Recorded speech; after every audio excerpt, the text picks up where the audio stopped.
Hello, everybody, and welcome back to Rev Left Radio. I, of course, am your host, Breht O'Shea, and today I think we're going to try something a little different. So I've had a long time sort of fascination with this philosophy lecturer named Michael Sugrue. Unfortunately, he recently passed, but he was a philosophy professor that put a bunch of his philosophy lectures up online for free on YouTube, and they're really wonderful in their own right. He's not like a necessarily ideological Marxist or anything. He's a philosophy professor, so he's going to explore different philosophies, you know, from the perspective of sort of a detached objectivity, insofar as that's possible. But I really enjoy the way he introduces and walks you through the thoughts of major thinkers, and I've long wanted to do a sort of philosophy episode series. Like, I've done many episodes on philosophy, but I've actually gotten questions from listeners asking, hey, you know, I'm not into philosophy as much. I find it interesting. I don't have any training in it. I'm not necessarily well read on it. Could you do like a series like of maybe introductory philosophy lectures? And although I have a degree in philosophy and I love philosophy, I don't know if I'm fully equipped to do an intro to many major thinkers. I could do a few for sure, but I don't know if I could, you know, do high-quality introductions to a bunch of them. There is a wonderful podcast, if you're looking for something like that, called Philosophize This with Stephen West. I've been a big fan of for a long time. We've even talked a little bit on Twitter. I would love to maybe get him on the show someday, but he's doing a really interesting series on Nietzsche's diagnosis of the death of God and the rise of various forms of nihilism. And then he's working his way out of nihilism through Greek tragedy and Zen Buddhism, etc. So it's an ongoing little thing he's doing over there that I really find interesting and worthwhile. So if you're into philosophy, you want to learn more, that's a great resource. But I also wanted to provide something here because I think as thinking human beings, not only should we be well read when it comes to our own political theory and tradition, which is something we're going to talk about here as well, but we should think and read and engage widely, even with thinkers that are well outside of our tradition or even hostile to our tradition. On Red Menace, for example, we have that whole series where we go through reactionary thinkers like Carl Schmitt and Julius Evola, and walk through their work, critique it, but introduce you to it. And I love doing stuff like that. You know, figures like Nietzsche, Spinoza, Rousseau, Kierkegaard. These are all figures that I find personally very interesting and I get a lot out of, even if it's not specifically political, that I think is still worthwhile for the thinking person to engage with. And philosophy is, in a lot of ways, the history of high human thought. And so when we engage in philosophy, we are wrestling with the big questions that aren't answerable by religion or science, and that don't have definitive answers, but through the mere process of engagement makes your mind more robust, more flexible, more nimble, and deep. And I think that's a worthwhile thing to do with our time on this planet, right? To think deeply and to feel deeply. So today I'm going to play one of his lectures. Again, Professor Sugrue has passed away relatively recently in the last couple of years. He put all of his work out for free on YouTube.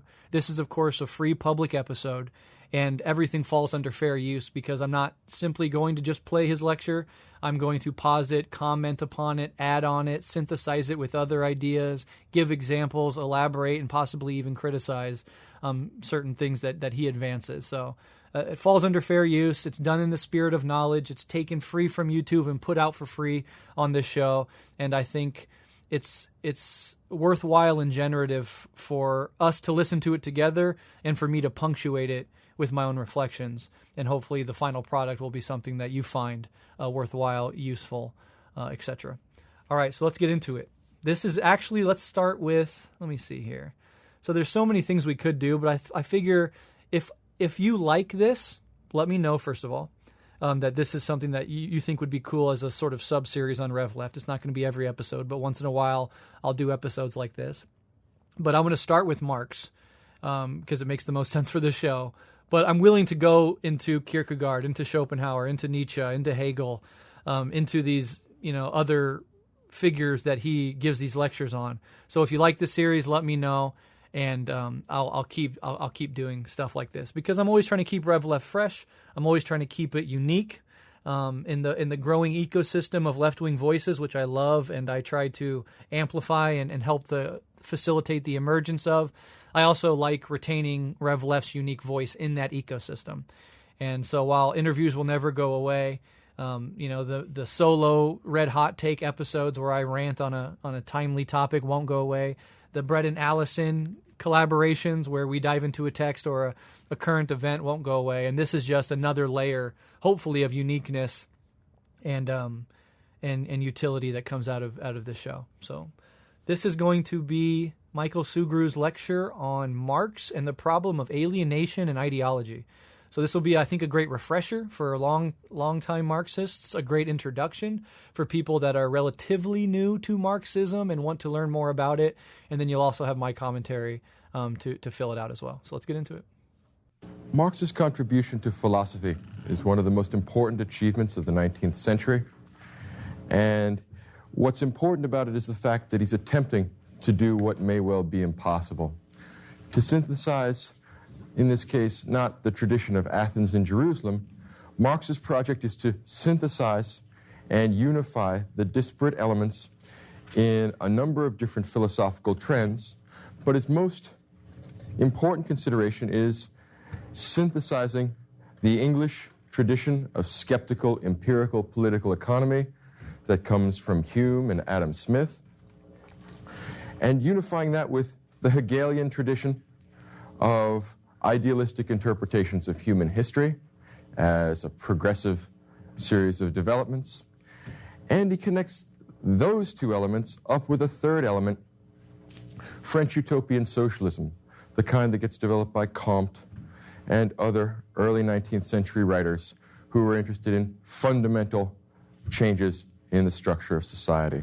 So quick recap, we have English political economy, we have German Hegelian history, and we have French utopian socialism. Now, of course, we have episodes on all of those things on Red Menace and Rev Left as well. So if you want to hear the intro to Marxism, political economy, we have that.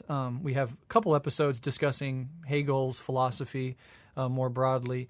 And then I think Allison and I, of course, one of our first episodes ever on Red Menace was Socialism, Utopian, and Scientific, where we also discuss these utopian, social theorists that came before Marx and who Marx certainly picked up on, but then materialized, right? Made more scientific, lopped off the utopian aspects of it, demystified the utopian aspects, and turned it into what we now would refer to as scientific socialism. Marx read and was conversant with all of these trends, and he wanted to synthesize in a way that wasn't unacceptably eclectic the disparate elements which, at least in part, appear to be so disparate that they resist synthesis. In the first place, Marx makes borrowings from English political economy. When I lectured on Adam Smith, it was very clear that there were some elements in his interpretation of the Industrial Revolution and the division of labor and the effect of the machine age on human society that I described as proto-Marxian. Let's think of a few of these proto-Marxian elements in Smith, the parts of Smith that Marx incorporates into his own views. The first is the labor theory of value. Smith, of course, borrowed the labor theory of value from Locke, but the labor theory of value, the idea that the value of a commodity is directly related to the amount of work that goes into acquiring that commodity, is a fundamental borrowing that Marx makes from the English tradition of political economy. You find the labor theory of value in both Smith and in Locke. And Marx thinks that it's a good idea, it's a sensible way of interpreting the nature of value, because it is essentially naturalistic in its orientation. What Marx likes about the English political tradition is it is very this-worldly. It tries to avoid metaphysical formulations. It tries to steer clear of mysticism. It tries to eliminate mythology from their interpretation of both science and society. Marx likes that hard-headed, essentially realistic, skeptical element that you find in Adam Smith. And what's kind of interesting there is you have the British empiricism, right? Going back to like David Hume as an epistemological approach to reality. You have the French rationalists going back at least to René Descartes. I think, therefore I am, right? Orienting the fundamental orienting principle in the mind, right? And then you have, of course, German idealism, which culminates in Hegel, but had many sort of advocates and advancers. And so you have these three elements that, you know, form up some core aspects of Western philosophy that Marx is learning from, incorporating, attempting to synthesize various aspects of it. But certainly this political economy comes out of this, British empiricism. And Locke himself, when he refers to Locke, you might think, well, I know Adam Smith as a political economist, but Locke is more of like this libertarian political philosopher. What did he take from him? But if you remember, if anybody has read anything of Locke, you've probably read something like his story about the apples on the ground, right? Nature naturally produces something like an apple. And then the human mixes their labor with that natural state of things by, let's say, going and picking up those apples, right? Or maybe even planting an apple tree that then they harvest, they collect, then they take to market and sell. And it is this collecting, this planting, this human labor that is infused into the natural world and sort of mixed in with it. That it's very empiricist, right? Using your senses, your sense and your hands and your body to go out in the world and to engage with it and thus change it. And then it also gives rise to this Adam Smithian idea of the labor theory of value, because Locke asserts that you mix your labor into, the natural processes of the world to create something new. And so that's sort of this philosophical basis in England, or, in the UK, in Britain more broadly, of the labor theory of value. In addition to that, Marx borrows from Adam Smith the idea that the division of labor divides society into antagonistic social classes. I had talked at some length in the lecture on Smith about the consequences of the division of labor. One of them being, or perhaps the most important of the consequences of the division of labor, is the fact that society fractures along lines of economic status. The fracture is between those who own the means of production, what Adam Smith calls the masters or the employers, and the wage laborers, the people who are employed by these masters. They have different interests in society, and Smith recognized that fact, saw that the potential for social tension was there. Marx incorporates that idea into his theory of historical development. He thinks it's one of the great contributions that Smith made, in addition to the fact that Smith developed the theory of the division of labor and its significance for society. So there's a clear borrowing from English political economy, and not just from Adam Smith. One of the things that Marx borrows from the English intellectual tradition is the naturalism, the naturalistic orientation that we find in someone like Hume. Hume doesn't like metaphysics, doesn't like to drift off into airy abstractions, which is so characteristic of, for example, of some parts of the French and almost all of the German Enlightenment. Marx says this world, a naturalistic approach to ontology, is the basic orientation he wants to take. Hume was fundamentally skeptical of, epistemologically skeptical of any assertions about metaphysics at all. He was like sort of a forerunner of atheism and naturalism, in that he casted deep skepticism towards many things, including inductive reasoning itself, cause and effect, etc. But he cast doubt on the idea that anybody could know metaphysically the structure of the cosmos, and he would say things like, if anybody goes off talking to you about metaphysics, cast their book into the fire, you have no need for it. It's this very naturalistic, kind of atheistic, empiricist approach to the world that is looking out at using your senses to see what actually exists in the natural world. Of course, Marx appreciates that. He's interested in a material analysis of societies and their evolution over time. And it's also why, Marx and Engels were very interested in Darwin's theory of evolution via natural selection, right? It's non-metaphysical. It is naturalistic.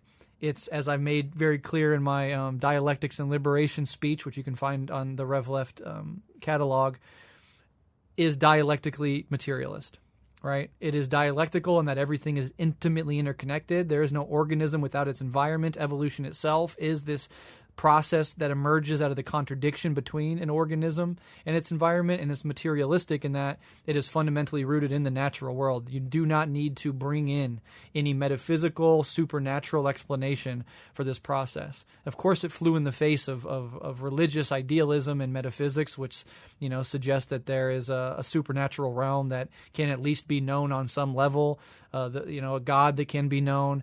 And those are the things that lots of thinkers in this era are getting away from as they develop through the Enlightenment and the scientific revolution.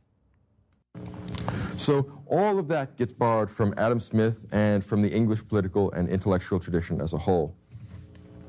He borrows from French utopian socialists the idea that a radical change in society is both possible and necessary, that society is developed to the point where it is practically possible to institute fundamental social change based upon a prearranged plan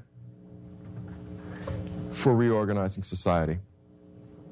Most of the utopian experiments in socialism in the early part of the 19th century were dreadful failures. Marx believes that these were failures not because the idea itself is absurd, the idea of a fundamental and immediate restructuring of society. Marx thinks that they failed because they lacked what Marx can offer them, a scientific theory of history. Professor Staloff, in the last lecture, made clear the scientific elements in Marx's theory of history. Marx believes that when this scientific conception of human development is added to the mystical or utopian elements in French socialism, that you have established the potentiality for radical and immediate social change.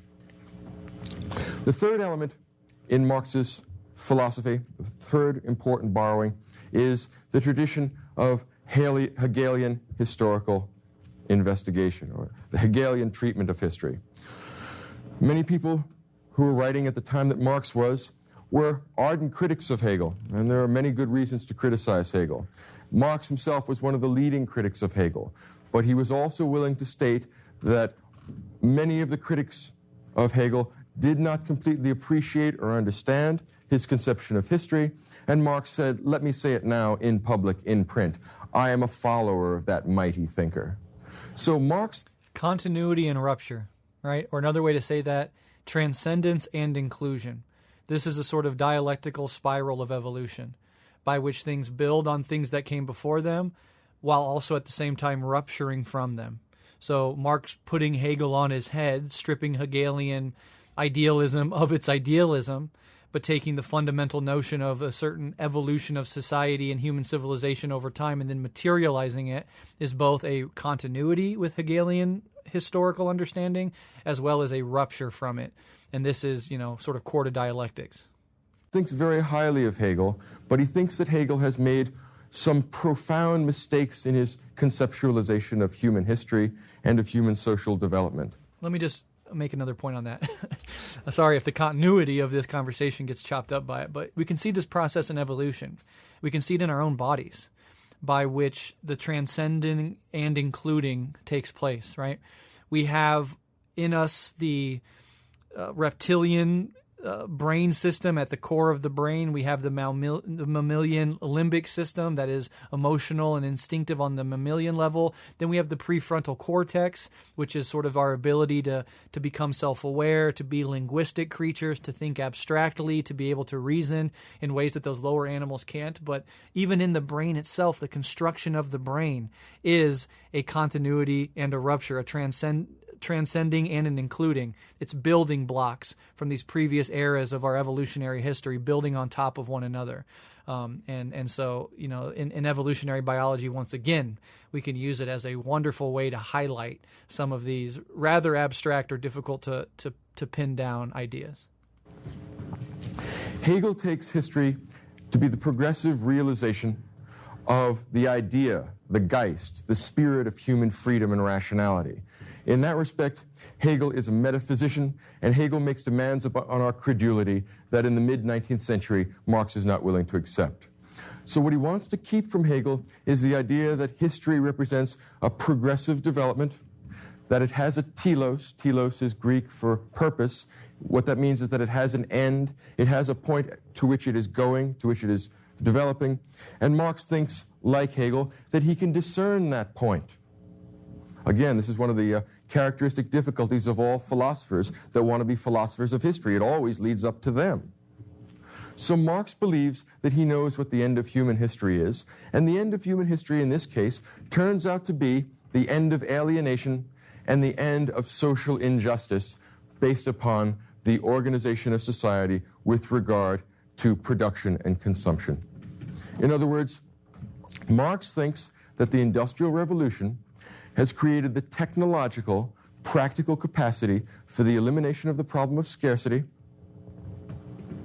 and that means that the real problem in establishing just, rational, free, in, again, the German idealist conception of freedom, free social relations, is the problem of distribution, is the problem of paying back to labor that which labor produces.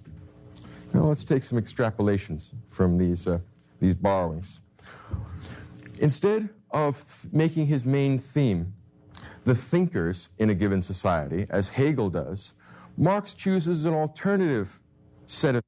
Quickly, Hegel thinks of thinkers as the units insofar as in his idealized form of history, it is reason with the capital R, or spirit, that is trying to manifest itself through history. And so through the thinking history, the history of thinkers in human civilization, this reason with a capital R increasingly manifests itself and emerges through that. And you can see why that's idealist, right? It's fundamentally oriented and rooted in the machinations of the mind, idealism. And that is precisely what Marx is going to strip away. And instead of putting the onus or the emphasis on thinkers throughout history, he puts it on classes, the working classes, the exploited classes, means of production, material, economic, productive forces.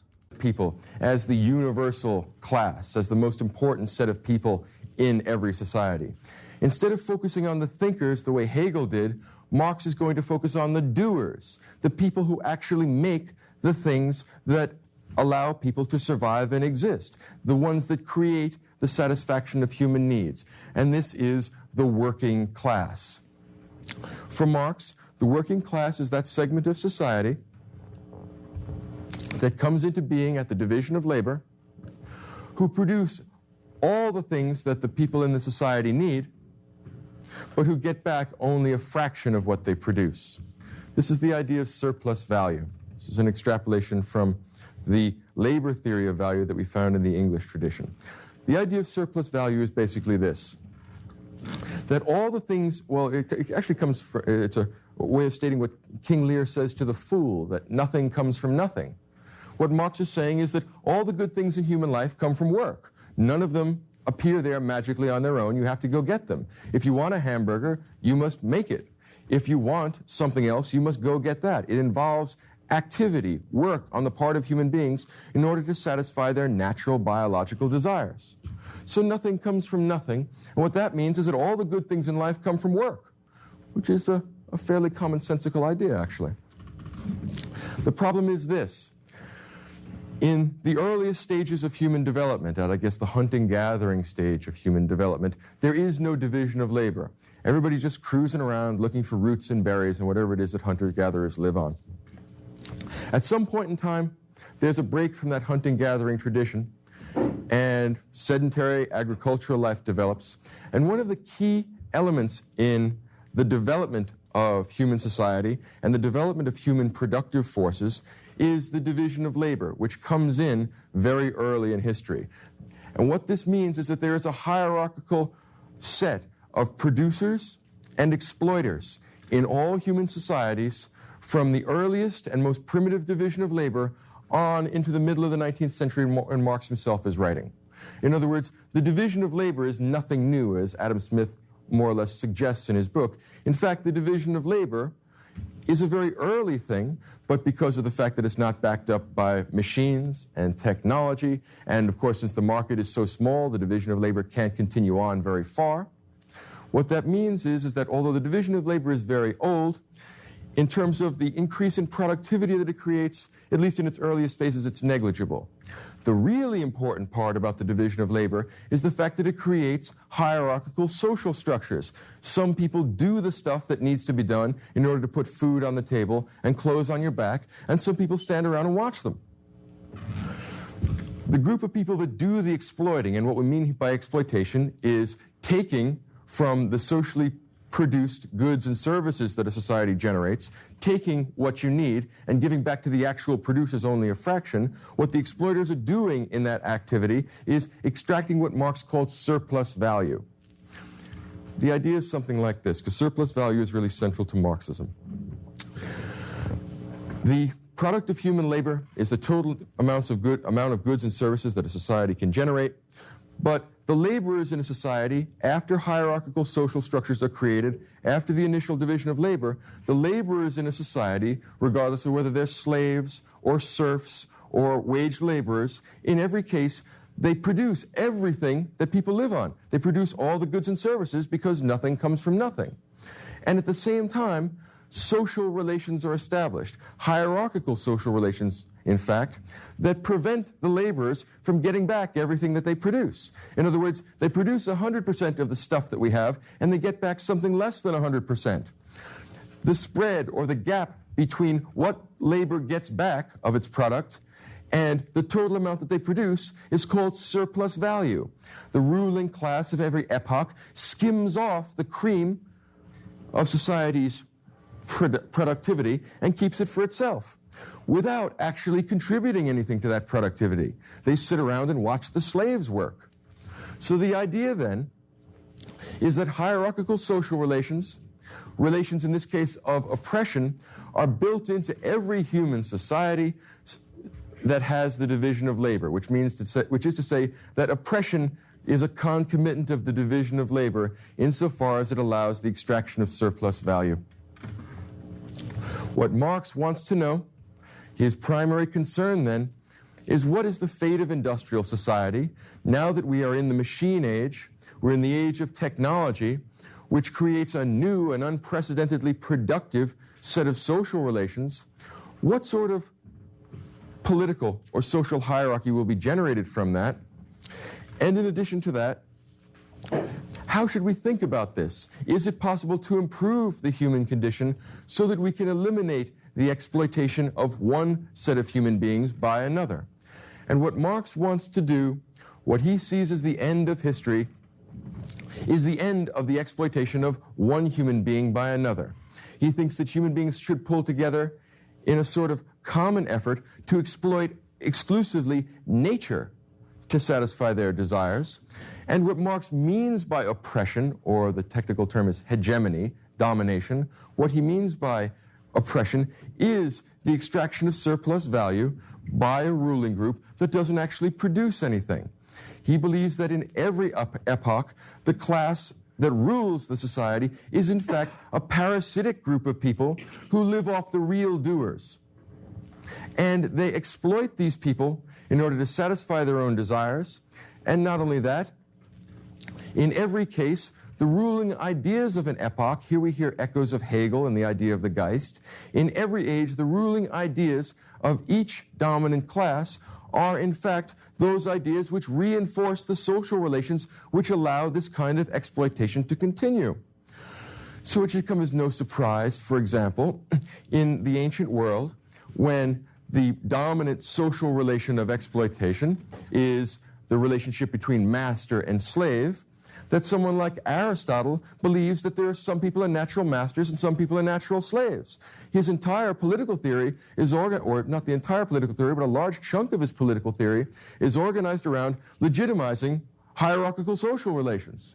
And remarkably enough, he comes from a society that's dominated by hierarchical social relations, and remarkably enough, he benefits from these hierarchical social relations. So in other words, Marx thinks that There's an element of heteronomy. There's an element of passion which distorts people's thinking in favor of legitimizing social relations that benefit them. And that the entire history of human consciousness has been a gradual movement from one conception of a right political order and a right morality to another conception of political order and morality, and that these changes are not arbitrary or not chaotic, and do not come from some metaphysical geist. They come from a change in the mode of production.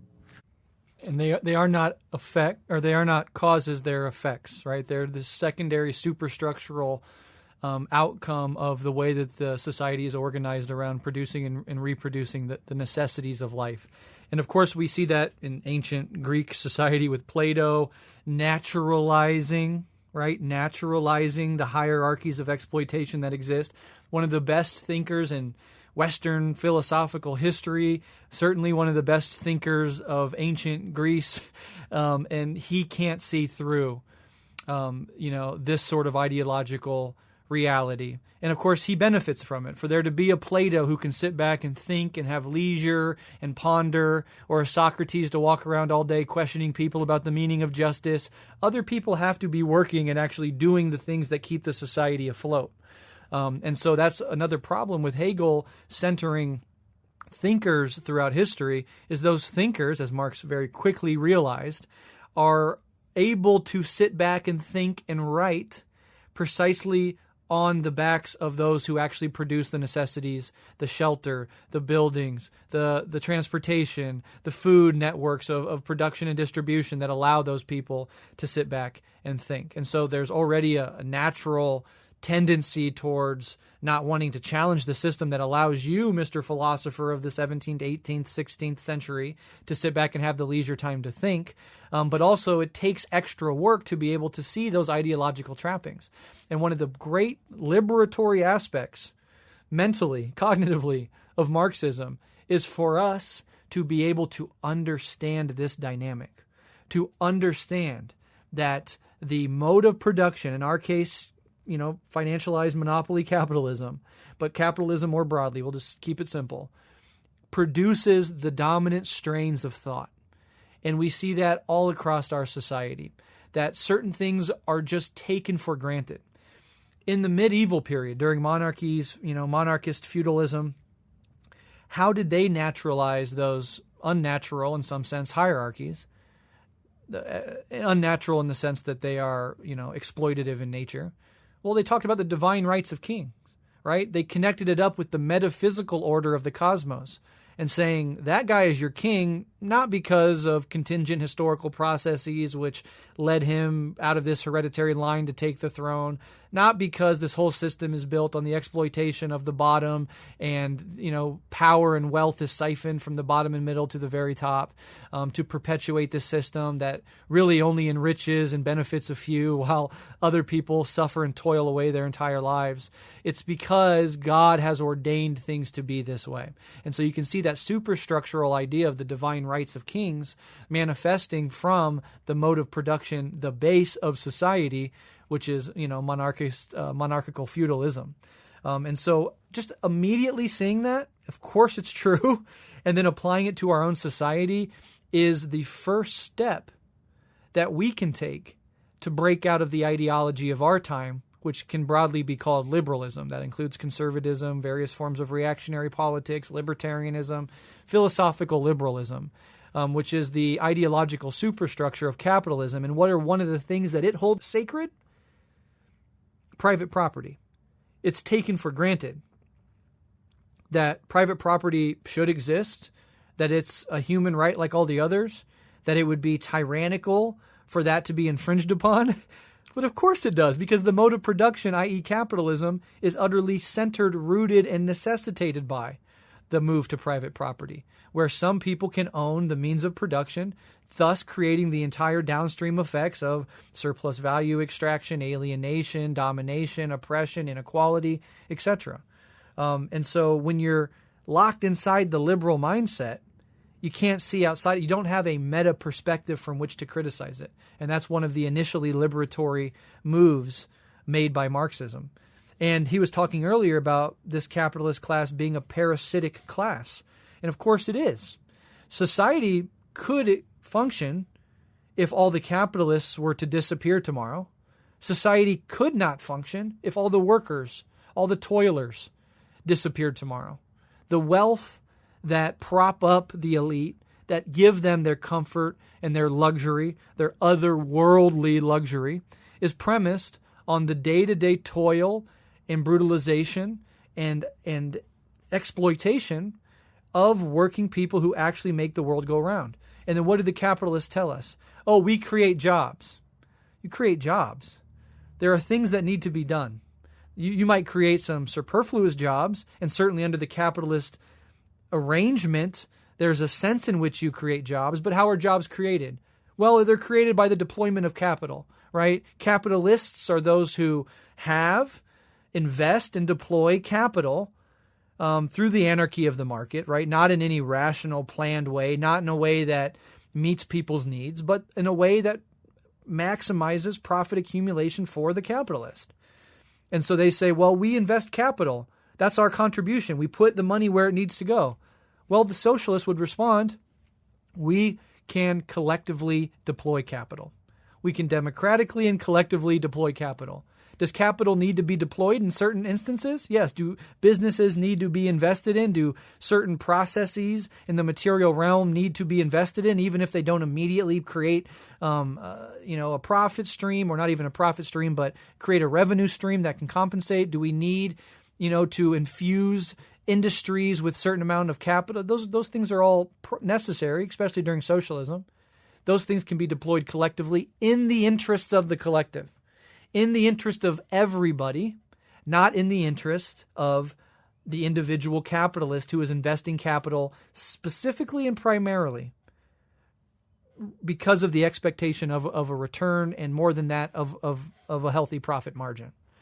And so when you have an entire society that is organized structurally and fundamentally around the accumulation of profit by a few, you're going to have exploitation and inequality. Those are inescapable.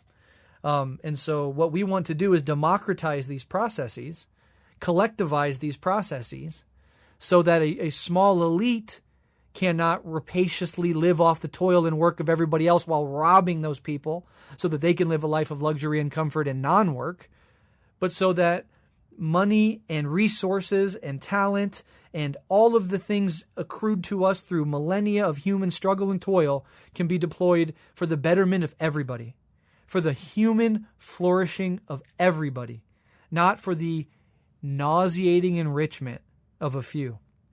While the rest of us, even in the imperial core, even in the centers of capitalist extravagance, live lives of extreme precarity, and people in the global south outside of the empire live lives of brutalizing, meaningless toil, so that the system can be propped up. This is fundamentally wrong on a moral level.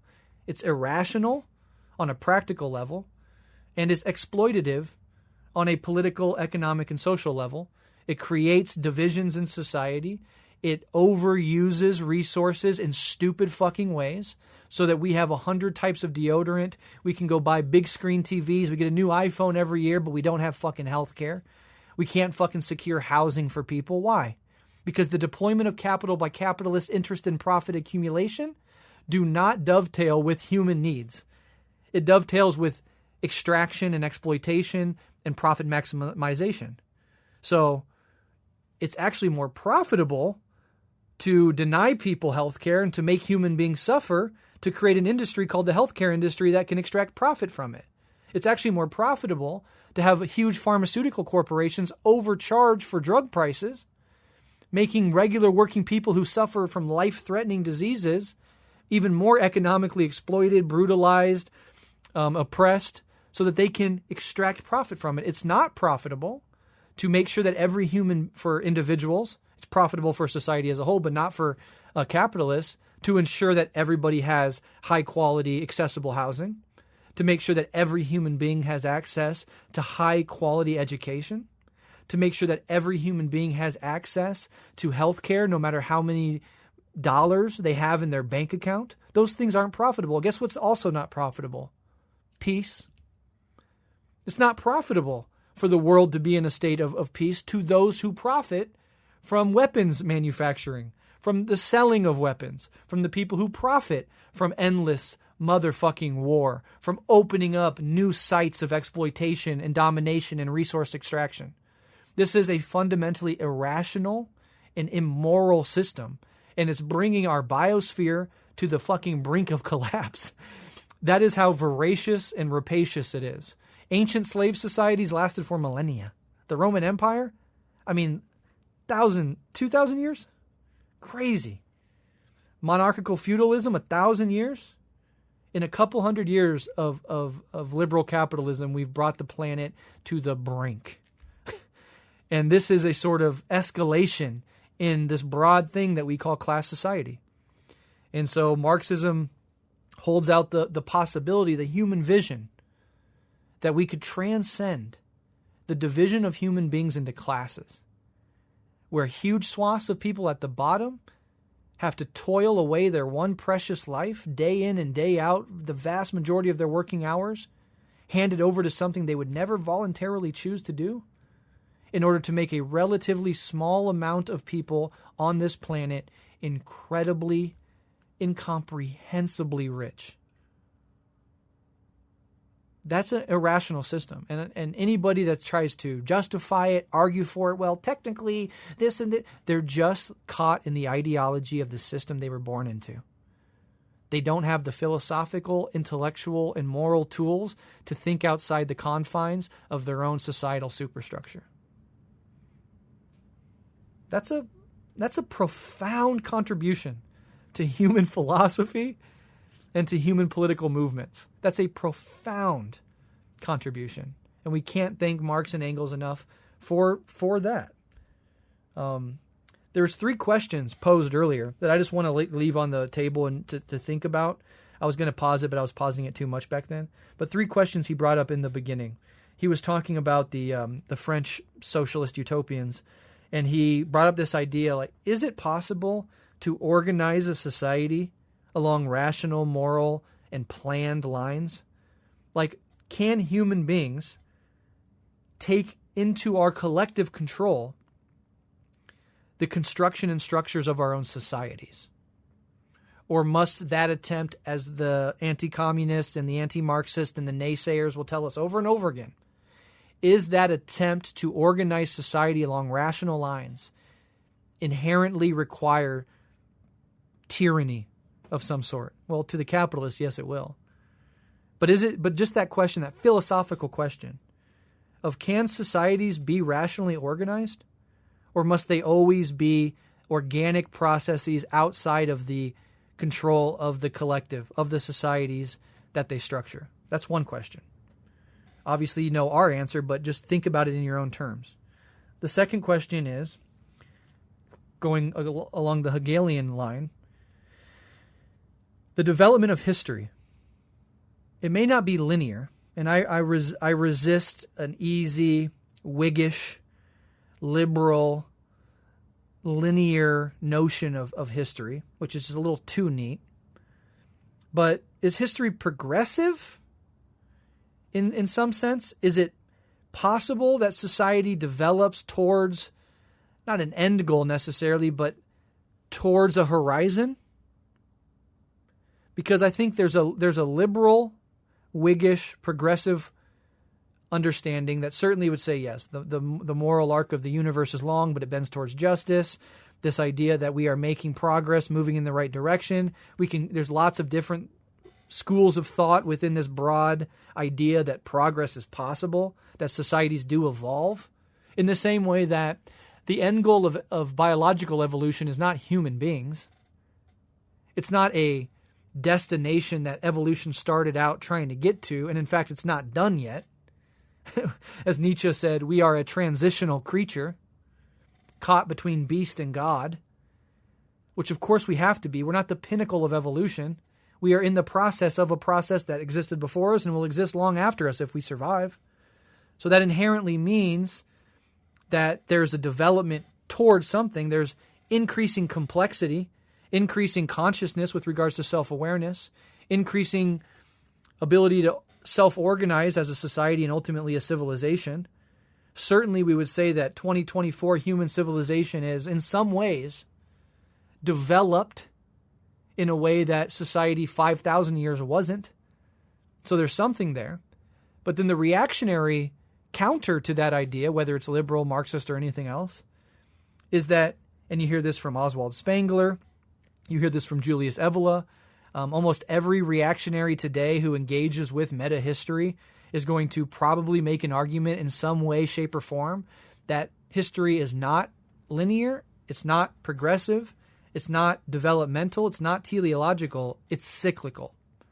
That actually we exist through these cycles and that we return to the way things were in some way, shape, or form. All these thinkers have different ideas about exactly what that means. But reactionary conceptions of history can't be progressive because they're reactionaries.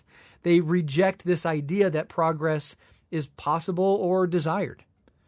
And so that's the second question. First question, is it possible for human beings to rationally organize society for human flourishing?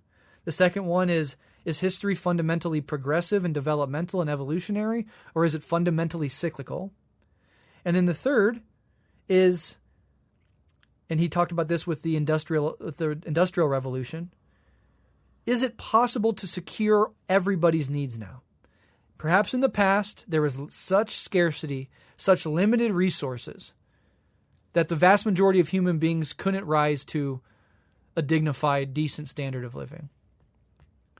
But post-industrial revolution, perhaps post-artificial intelligence, post-quantum computing, post-whatever line in the sand you want to draw, but certainly post-industrial revolution, isn't it at least possible that we can meet human needs in a way that doesn't necessitate the brutal, naturalistic struggle over limited resources? Isn't this the idea of a post-scarcity society? I think right now, with our capabilities as a human civilization, our resources, our networks of production and distribution, that we could provide a decent, dignified quality of life for the 8.5 billion people on this planet. But that would, of course, require that a small elite doesn't take up 50, 60, 70% of those resources. They're not going to hand that over willingly, of course. But that's a question you should ask yourself. Is it possible to reach post-scarcity? How close are we to reaching that post-scarcity? And do we now have the capacity in the 21st century to provide a decent and dignified life for every human being on the planet? And so those are three philosophical questions that Marx is answering in the affirmative. Yes, we can organize society in a rationally and planned way for human flourishing.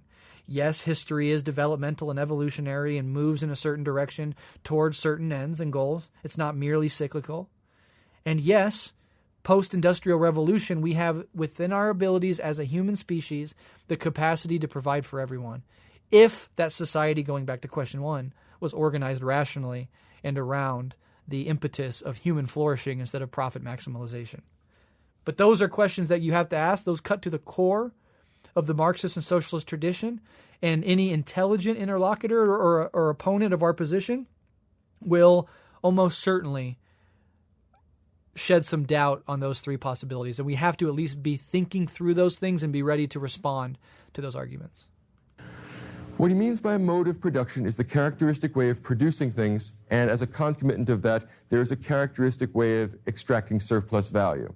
In the ancient world, the mode of production was called slavery, and the societies were divided into the free and the enslaved, masters and slaves. And amazingly enough, in the political theory of the ancients, slavery is taken to be basic and a fine institution. It turns out that that's in the interest of those who created the intellectual activity of the ancient world. And what Marx is saying is that that's a distortion, that is ideology in the pejorative sense of the term, that these people are alienated. What we mean by alienation is necessarily false consciousness in defense of class interests, in defense of the interests of the people that have a parasitic relationship to the real workers. In the ancient world, Aristotle tells us that slavery is natural and we should anticipate it in any well-regulated social order. When we come to the Middle Ages, if we look at someone like Thomas Aquinas, we'll find that there's a divine sanction, a divine support for the monarchs of the Middle Ages. God creates some, not for all of them, but for at least the righteous monarchs, there is in fact divine sanction. There are some monarchs that breaks God's law. We can make exceptions for that. But generally speaking, political order is legitimized in the Middle Ages by referring to the will of God and by saying that aristocrats are aristocrats because God wants them to be. Why else would he have made them aristocrats? The king is the king because, well, the king rules by God's dispensation. The serfs, in fact, almost everybody else, are serfs because that's the way God organized the world. Aquinas, in other words, in his political theory, is legitimizing the particular exploitive social relations characteristic of the society he just happens to be living in. Marx says that this is no accident, that the ruling elite in every society is never going to support and encourage and make possible the extension and elaboration of political theories and moral theories, social theories that undermine the organization of society which benefits them. We get to the point in capitalism where they start equating capitalism with human nature. See how they naturalize it? So in feudalist monarchical societies, they talk about the divine rights of God, the divine rights of king or divinely ordained by God rulers, because that was the ideological superstructure at that time, the Christian religion in particular. But now in the post-Darwinian age, right, the scientific age, under capitalism, we talk about it being synonymous with human nature. And to infringe upon something like private property rights would be to, in their estimation, impede upon human nature itself. Again, all these are different ways of naturalizing the social hierarchy and the exploitation that it requires. And this is what we mean by ideology. You know, when we talk about capitalist realism, I mean, what was Mark Fisher talking about? In so many ways, he's talking about the trap of ideology. That it's easier to imagine the end of the world than the end of capitalism, precisely because of the ideological superstructure that arises out of the base that Marx is pointing to and making very clear for us, demystifying how these things actually work, how the highfalutin ideas of a culture are actually rooted in the material basis of how that society produces and reproduces the necessities of life. And again, I find that incredibly profound and a truly unique and essential contribution to human thought. And when Marx says that the philosophers have hitherto only interpreted society, the point is to change it. This is a necessary step in the building up of the capacity to change it, in seeing how the dominant ideas structure and maintain the fundamental unit, the fundamental mode of production, and the fundamental structure of that given society. What that means is we have a sort of feedback loop here between the economy and culture. There's a connection of heteronomy, of self-interest, not again on the basis of individuals, although that sometimes is the case, but we go back to the German idea of the collective subject. For Marx, the collective subject are social classes. The bourgeoisie has an interest. The slaves have an interest. The serfs have an interest. They form a sort of collective subject. So the history of economic development, the movement from slave labor to serfdom, the movement from serfdom to wage labor, carries with it changes in the productive forces of society, and as a necessary concomitant of that, changes in the structure of society, and as a necessary concomitant of that, changes in the way in which societies are legitimized. In the age of slavery, political theory established slavery. In the Middle Ages, we established serfdom. In the age of Adam Smith, in the age of English political economy, what did, at least in Marx's view, what did the English political economists do? They legitimized the society they happened to be born into because they were intellectuals. They were the hired guns of the exploiters. That's what the whole history of Western, or not just Western, of global cultural development amounts to. In every society, there's a group of exploiters and a group of producers that are the vast majority of the people. Among the group of exploiters, there's a group of people that don't actually do manual labor, that don't do the kind of labor that actually makes the world go. They do intellectual labor, and their function in society is to shore up and legitimize the particular kinds of evil social relations characteristic of a society divided into exploiters and producers. Marx thinks that the time has come to eliminate this. The time has come for the heteronomy which exploitive economic relations introduce into our political theory and into our theory of history, the distortions created by alienation, by necessarily false thought in defense of class interests. The time has come to abolish that. And as you may have guessed by the connection to the Hegelian system, when we finally abolish alienation, we will finally abolish classes. When we finally abolish classes, we will have finally abolished exploitive social relations. When we finally abolish exploitive social relations, there will no longer be false consciousness in defense of class interests, and we could finally see what we really are. History, as we have known it prior to this, will be over. We can begin the truly human epoch in human life when there is no longer false consciousness in defense of class interests.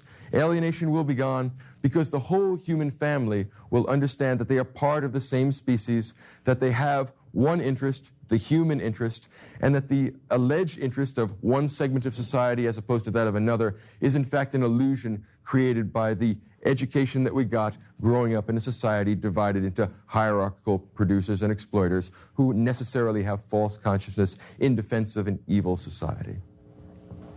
In other words, we are going to have the secular apocalypse. This is the end of the world. It's not that people will cease to exist. It's just that all of human history will have turned a fundamental corner. All right, this goes on quite a bit in the remainder of the 19th century and all partially the 20th century. This is, for me, human beings growing up, right? I often think that the development of human intelligence over our species history is condensed within our individual developments. So like when we're very young, when we're toddlers, when we're, young children, we have these superstitions, we're scared of the dark, we attribute natural forces to, fantastical and mythological creatures. There's this smallness of our world and our understanding, and as we grow up, we develop into our adolescent years, a little bit more informed, a little bit more self-aware, but still kind of childish in many ways. And we can kind of see, the previous epochs of human development, the development of human consciousness replayed in the individual growth and development of a human being. And we can continue to grow and grow throughout our lives and reach, just higher states of awareness, including more in our awareness. And I do fundamentally hold out that vision for our species' future that we're probably something like, if we're going to run with that analogy even further, in the late adolescent stage of our human development, right? Coming into our own, certainly having mature adult capacities, but still mentally and emotionally being immature in ways and being fundamentally reckless. So, we're now no longer infants. We're no longer little children. We've grown up a lot as a species, but we're in those risky, wobbly adolescent years where things could break either way. We could fundamentally destroy ourselves with our recklessness, our heedlessness, our inability to see long-term consequences of present actions, or we can grow the fuck up and mature, which collectively would be represented by our species growing up beyond needing to separate human beings into the haves and the have-nots. This fundamental idea that some humans should sit atop the pile and should exploit everybody else for their own personal benefit, right? There's something fundamentally childish about that idea, let alone structuring our human civilization around it. And just like trying to structure society around the whims of an adolescent, it's bringing us to the brink of catastrophe, right? So we have to grow up or we're going to fuck up our lives. right? That's something that we all face individually as we're coming out of adolescence. What does it mean to grow up? Who am I? How do I take responsibility for my life and for others, right? How do I mature emotionally? How do I see things from somebody else's perspective? How do I balance my current behaviors with its long-term consequences? This is what it means to grow up as a human being. And I think as a species, there's something analogous, that we are reaching this end point of adolescence, which is inherently volatile, right? We have these capacities that we've never had before, and we can use those capacities for mature development and growth, or we can use them in the worst, most selfish, most myopic ways possible. And that's kind of the analogy that I see. And so this Marxist vision of what we would call communism is just the development of the human species beyond that predatory, exploitative, irrational, immature, childish phase by which we structured societies hitherto. And so I have to hold out that vision, because what is the alternative?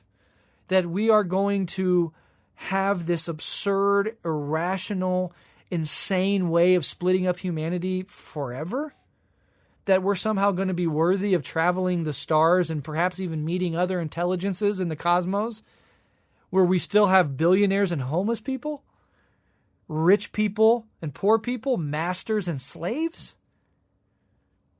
Anybody that thinks that capitalism is more or less the end goal of human civilization, the end of history, that we're more or less fine where it is, socialism, communism, these are dead ideologies of the previous century, that we're just going to kind of do this, but with more technology forever, that's their infantile view of the future. That's their horizon for our species.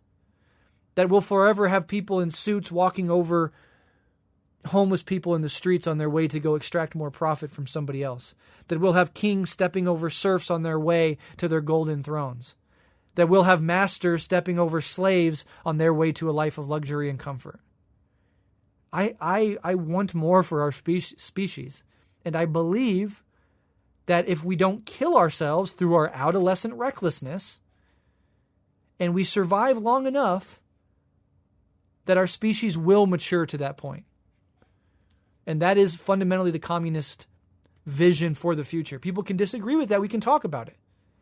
But that is my position. And as a communist, that is yours. Now, alienation can be combated only by adopting the position, the intellectual position of the exploited.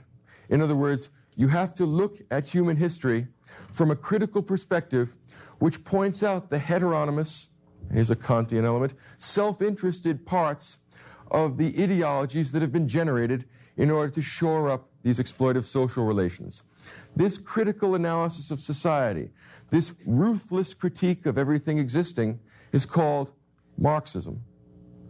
And Marx believes he is the first man to penetrate the veil of Maya, the veil of illusion, and say what human history really is. Human history is a combination of our greed, of our unenlightened self-interest, and our credulous willingness to believe whatever fantasies are generated by a particular social structure, by our unwillingness to take things to their logical, ruthless conclusion.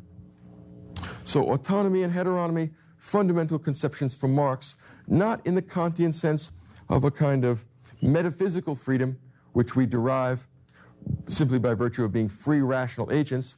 He wants a this-worldly rationality. He wants heteronomy in this world, which allows us to see that all human beings have a common interest. The elimination of exploitation, which is the same thing as the elimination of injustice. When we finally eliminate exploitation, there'll be no longer any hierarchies. Everyone will be equal in the sense that everyone will be required to work, and all the exploitation that we do will be the exploitation of nature through the technical advances that we get from modern natural science. Few social theorists have been as involved and as impressed by the development of modern natural science as Marx. So for the equality point, this is a point I really like to point out because, you know, you'll often hear arguments saying like this idea that all human beings are equal, it's bullshit, it's childish, we reject it. And I just want to make clear that the communist idea of equality is not that every fucking person is equal in their talents or their capacities. It's not that every single person should be made to be the same. This fucking stupid 1984 vision of communism where everybody wears the same clothes, gets the same hair. I mean, that's just fucking stupid. Marx didn't believe that. No communist in fucking history has ever believed that. What our difference is to say that the natural inequalities that exist, i.e., this guy's funnier than that guy, this girl is smarter than that girl, this person is a really great singer, this person makes really emotionally provocative art, this person kind of sucks at art. They might want to be doing art, be an artist, but they're not very good, and blah, blah, blah. Those natural inequalities, those will always exist, and that's the beauty and the diversity of the human species, that there are these differences and these unique capabilities. What we're saying is that those innate, inherent differences in talent, in interest, in capacities, whatever they may be, they can be appreciated, right? The most beautiful singer on the planet Earth under communism is still the most beautiful singer on planet Earth. But that inequality does not and will not, under our system, translate into an nauseating inequality of economic access to resources. That you can have different people that excel at different things in different ways. We can fully not only embrace human diversity, expand it, let people actually find out who they are, what they're interested in, pursue their capacities, try to develop their skill sets. But it doesn't mean that some people should have 5 homes and some people should have no homes, right? That the way that inequality cashes out can be social. That guy's just funnier than that guy. He makes more people laugh more of the time. That woman is just a smarter chemist than this other guy. Okay, that's just, and we need chemistry. So honestly, yes, she should have the position, whatever. But that doesn't cash out in economic inequality. And that's what liberal capitalism does. First of all, it annihilates the basis of equality of opportunity. It pretends it supports it. It absolutely does not. Being born into a family with wealth and resources and connections is always going to give you 100 steps ahead of the person born into a broken family, an impoverished family, a family in Palestine who can't focus on pursuing or self-actualizing their own interests or capacities because they're dodging American bombs. So there is no equality of opportunity under liberalism anyways.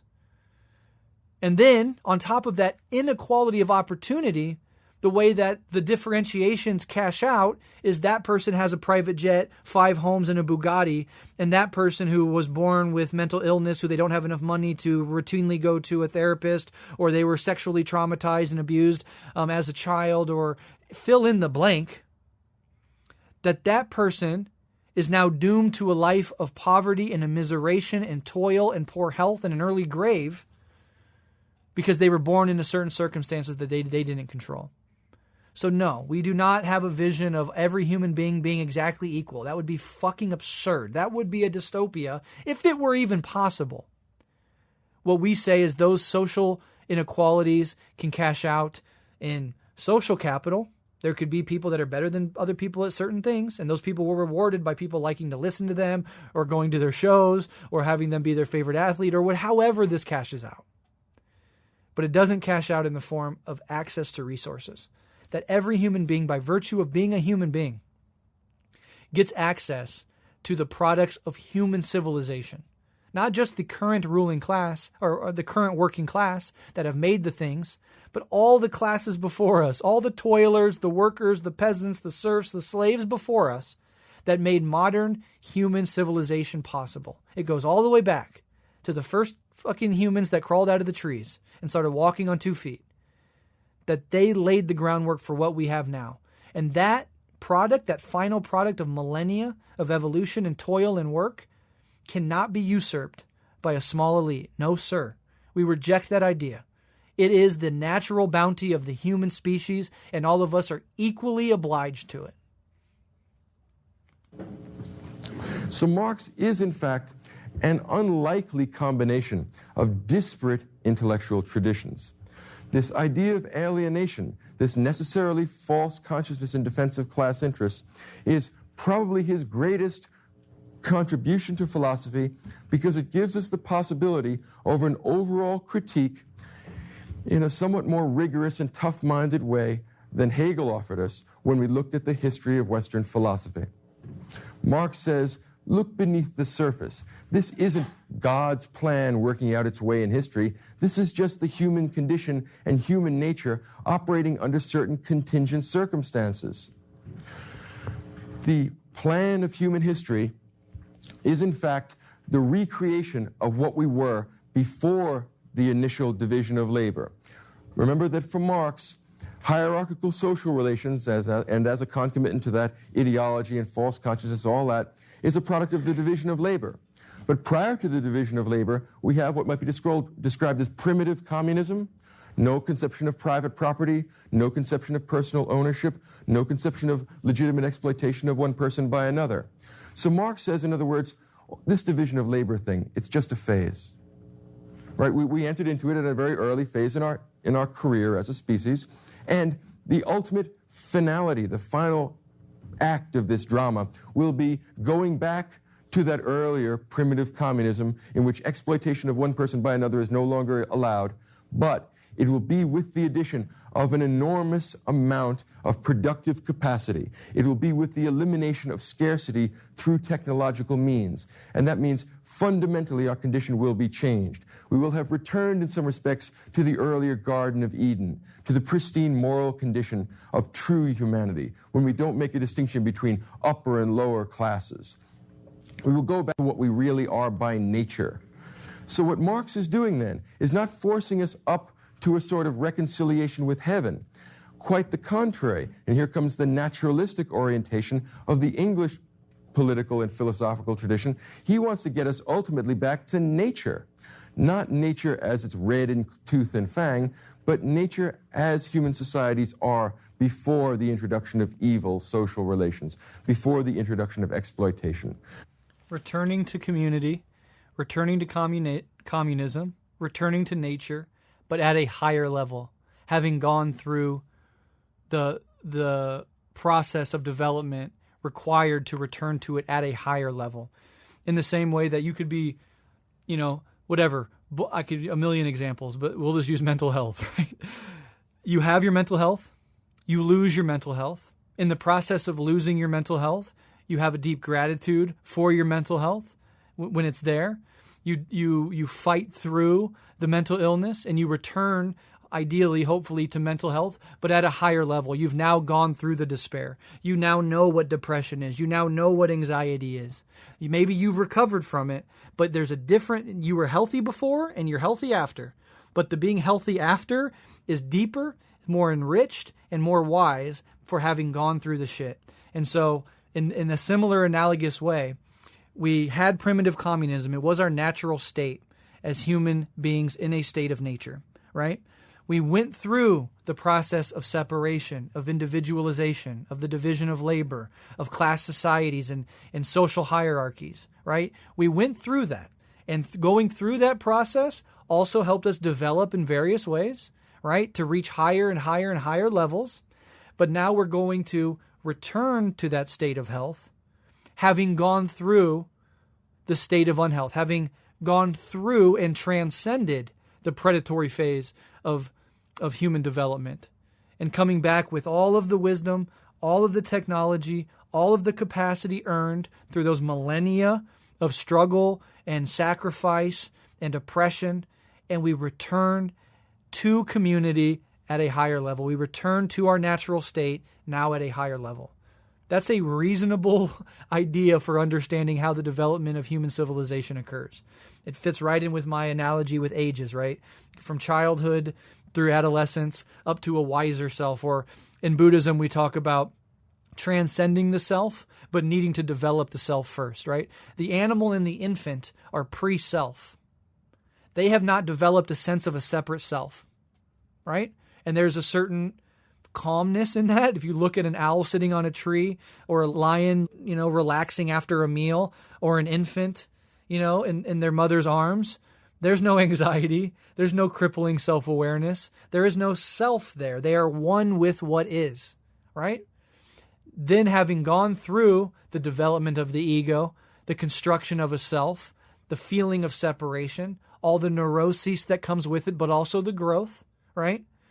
And then returning, in the Buddhist example at least, going to an enlightened state, you're kind of returning to a no-self state, but at a higher level, right? Having gone through the development of a self, the enlightened Buddha is not the same as the infant or the owl, right? The enlightened Buddha, having gone through egoism and separation, has rejoined oneness, but at a higher level. And that is a sort of dialectical evolutionary development. And there's a million ways to make analogies. Some are better than others, but you kind of get the point. And I mean, what could you say to that? That that's impossible? That we're just doomed to class society forever? That we'll never return to a sense of cooperation, to a sense of, hey, let's, like the tribe anciently, let's all work together for the benefit of all of us. We are all in this motherfucking shit together in a state of nature. Life is inherently precarious in the cosmos, all right? I'm not going to exploit you to create a little throne and a castle on the hill while you live in a shack that's decaying. We're all human beings. We're all coming together and we're cooperating to create the highest quality of life for all of us. That's growing up as a species. That's returning to our natural state, but at a higher level. There is a yearning for a lost innocence here. And it's not hard to see why Marx would think that. Think of the time and place where he has been living. He is living in Western Europe, moving from one place to another because he's often hunted by the agents of the state who view him quite properly as a subversive. And he spends a great deal of his time in England, quite a bit of time in London, and England is the country that has developed the Industrial Revolution to the greatest extent.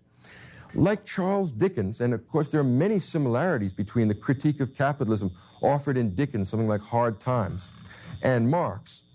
The moral impulse in both Dickens and Marx is the same, but what Marx wants to say is that the answer here is a return to nature, that we can get beyond that.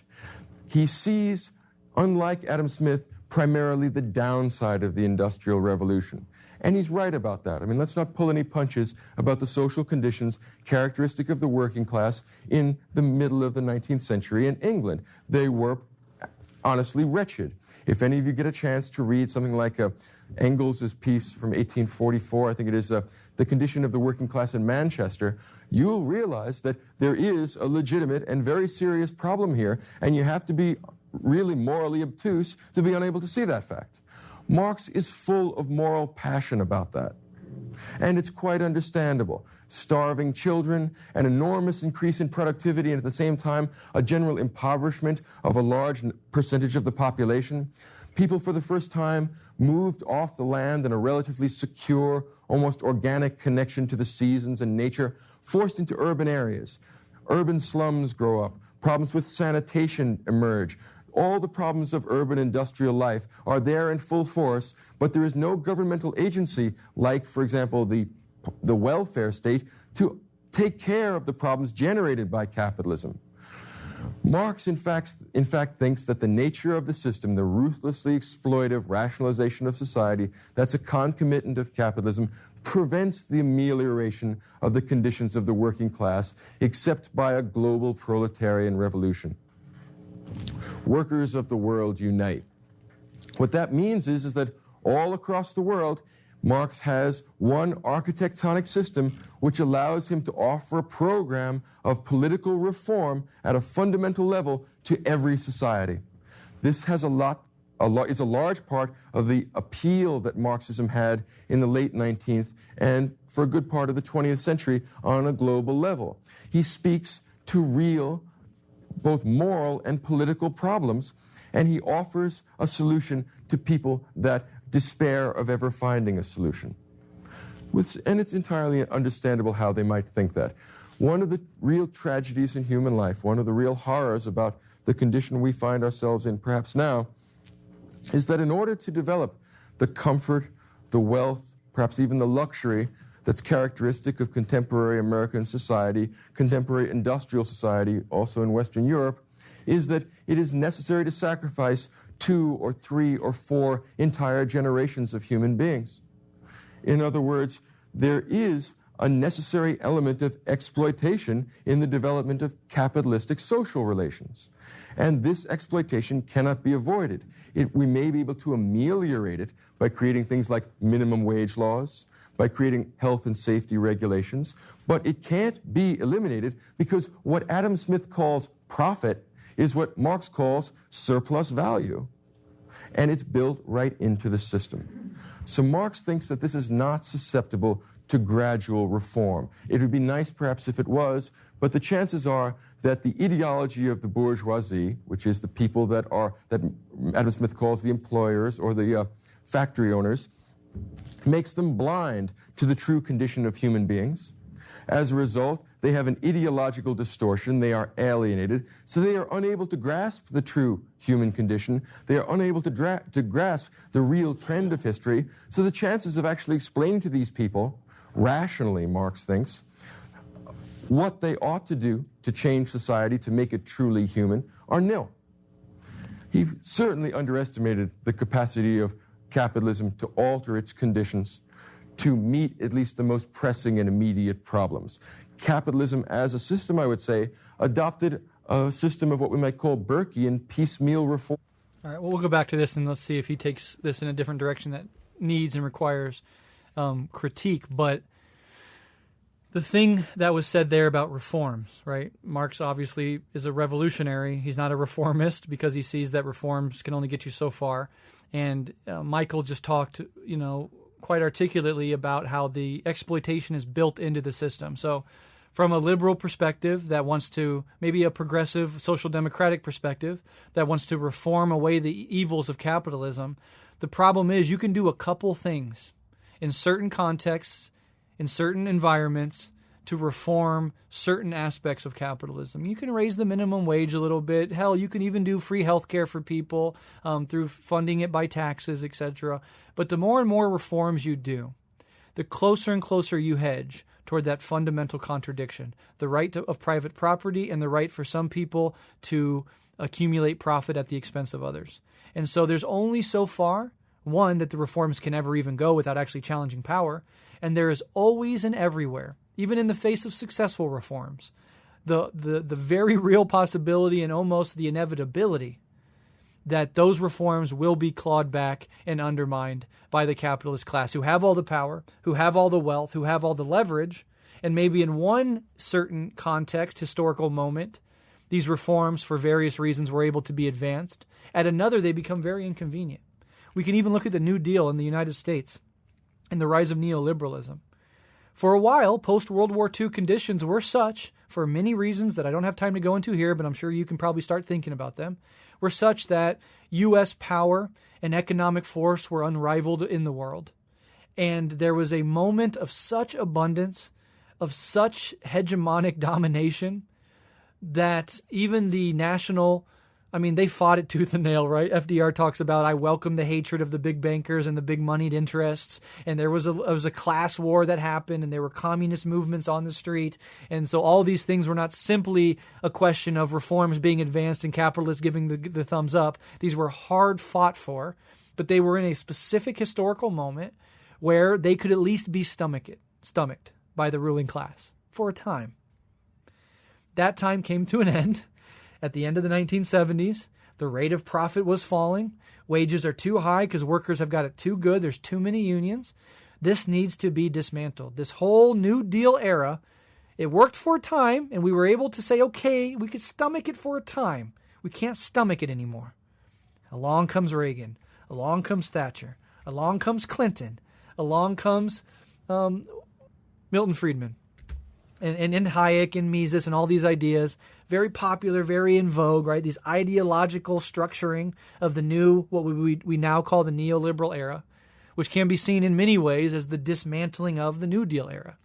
And so even those reforms, the peak of American reforms, isn't saying much, but goddamn it was the best that America's ever did with regards to concern about the quality of life for the average working person, setting aside its deeply racist dimensions and the fundamental compromise of the New Deal, which was to not step on the toes of Southern Democrats who wanted segregation to stay as it was, and to not empower by enriching black people right? That was a huge part of of FDR's New Deal. That compromise was made in order to push through the New Deal as it was because of this coalition of the Democratic Party at that time.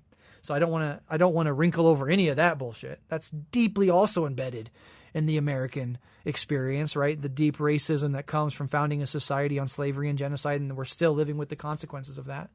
But that just shows that even robust consensus reforms, the New Deal era was marked by a consensus across the political spectrum that these things were okay, that the New Deal politics, Republicans and Democrats, accepted New Deal politics and that worldview fundamentally. Nixon supported it, right?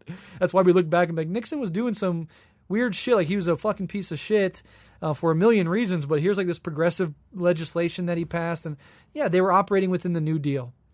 And then with Jimmy Carter as a prelude, and then Reagan as the instantiation, and Clinton as the bipartisan cementing of it as a new consensus, we get neoliberalism, which was the fundamental deconstruction of the New Deal era for the interest of capital. So this is why we have to be revolutionaries, because we understand that a break from this system cannot come from within its own logics, and it cannot be attained through its own constructed barriers and avenues of redressing grievances, because you will eventually hit that fundamental limit, and also they're always subject to recall. So let's see what he's going to say here, though. I'm not exactly sure where this goes. I haven't actually heard this lecture, so I'm riffing in real time. Maybe you like that, maybe you don't. Capitalism as a system, I would say, adopted a system of what we might call Burkean piecemeal reforms. First limiting things like child labor, then limiting things like the labor of women, then limiting things like health and safety conditions, then putting together things like minimum wage laws. All things like this are attempts to kind of round off the sharp edges of a system which has, at bottom, an exploitive element to it. There's no getting around that fact. So what Marx is trying to do is explain what he thinks the future process of human history will be. Instead of a reconciliation of God with man, we are going to have a reconciliation of one segment of humanity with itself. We are going to have a reconciliation of the producers and the exploiters. It may unfortunately be necessary to kill all the exploiters, but the process of history is often rather grim and gruesome. You can't sugarcoat that element of it. But when you consider the fact that Marx, like Hegel, is projecting this trajectory on to an infinite amount of temporality, well, then the sacrifice in this generation, at this time, of an exploitive class that really has this terrible comeuppance coming to it, may be justified given the enormous benefits this will create for all of humanity throughout all the rest of human history. This sort of thinking, in some ways it is attractive, is also extremely dangerous because it gives people a license to sacrifice this generation to the next. Not this generation. I mean, a certain ruling elite that is intransient in the face of us powerfully telling them this is how it's going to be. You're not going to exploit us anymore. Some of them will accept it. Some of them will be brought over. Some of them will resist it with every fiber of their being because they want to hold on to their own power and their own wealth. And at that point, yes, violence is necessary, but we must always, every time, juxtapose and keep together the violence of a revolutionary anti-oppression movement with the violence required to maintain the status quo. And there is no doubt that revolutions are bloody and horrifying and tragic and murderous at times. Look, a quick glance at revolutionary history will show you just that. It's also no doubt that the maintenance of the status quo actually is so violent that it could literally result in the end of our species. Whether it's nuclear war, complete biosphere, atmospheric, climatic collapse, a million different things, we have brought ourselves to the brink of genuine extinction, such that continuing with the status quo, advocating for the continuance of the status quo in the face of these daunting and mounting problems and crises, is a form of extreme violence. It is a form that says the whole world will go down before this relatively small fraction of the human species gives up its inordinate and radically disproportionate power and wealth. We will murder the entire species and all the other ones before we allow every human being to live a dignified and decent life. Okay, well then you can't moralize about the violence of a movement that seeks to turn that around. Just like you can't moralize the violence used by Palestinians and equalize it with the violence used by Zionism. There's no equality there. We hear it all the time. Just turn on a cable news show and you'll hear somebody talking about Israel's right to defend themselves, about how the Palestinians are terrorists, how this violence is unacceptable, how October 7th was the start of all of this. Israel has to do what it has to do. From the Palestinian perspective, the daily grotesque grinding violence of Zionist occupation is unbearable. It's unlivable. And like capitalism, imperialism is bringing our whole species to the brink, Zionism seeks to bring the Palestinian people to the brink of extinction, of collapse. And so they engage in violence to fight back against their oppression. And then those who are invested ideologically or material in that oppression point to them and call them terrorists. Just like the rulers of capitalism, imperialism have and will continue to point to socialist, communist, anarchist, revolutionary movements of the left and call us tyrants, dictators, bloodthirsty murderers. In the same way Zionists do it to the Palestinians, the oppressor pretending to be oppressed by those that he actually oppresses.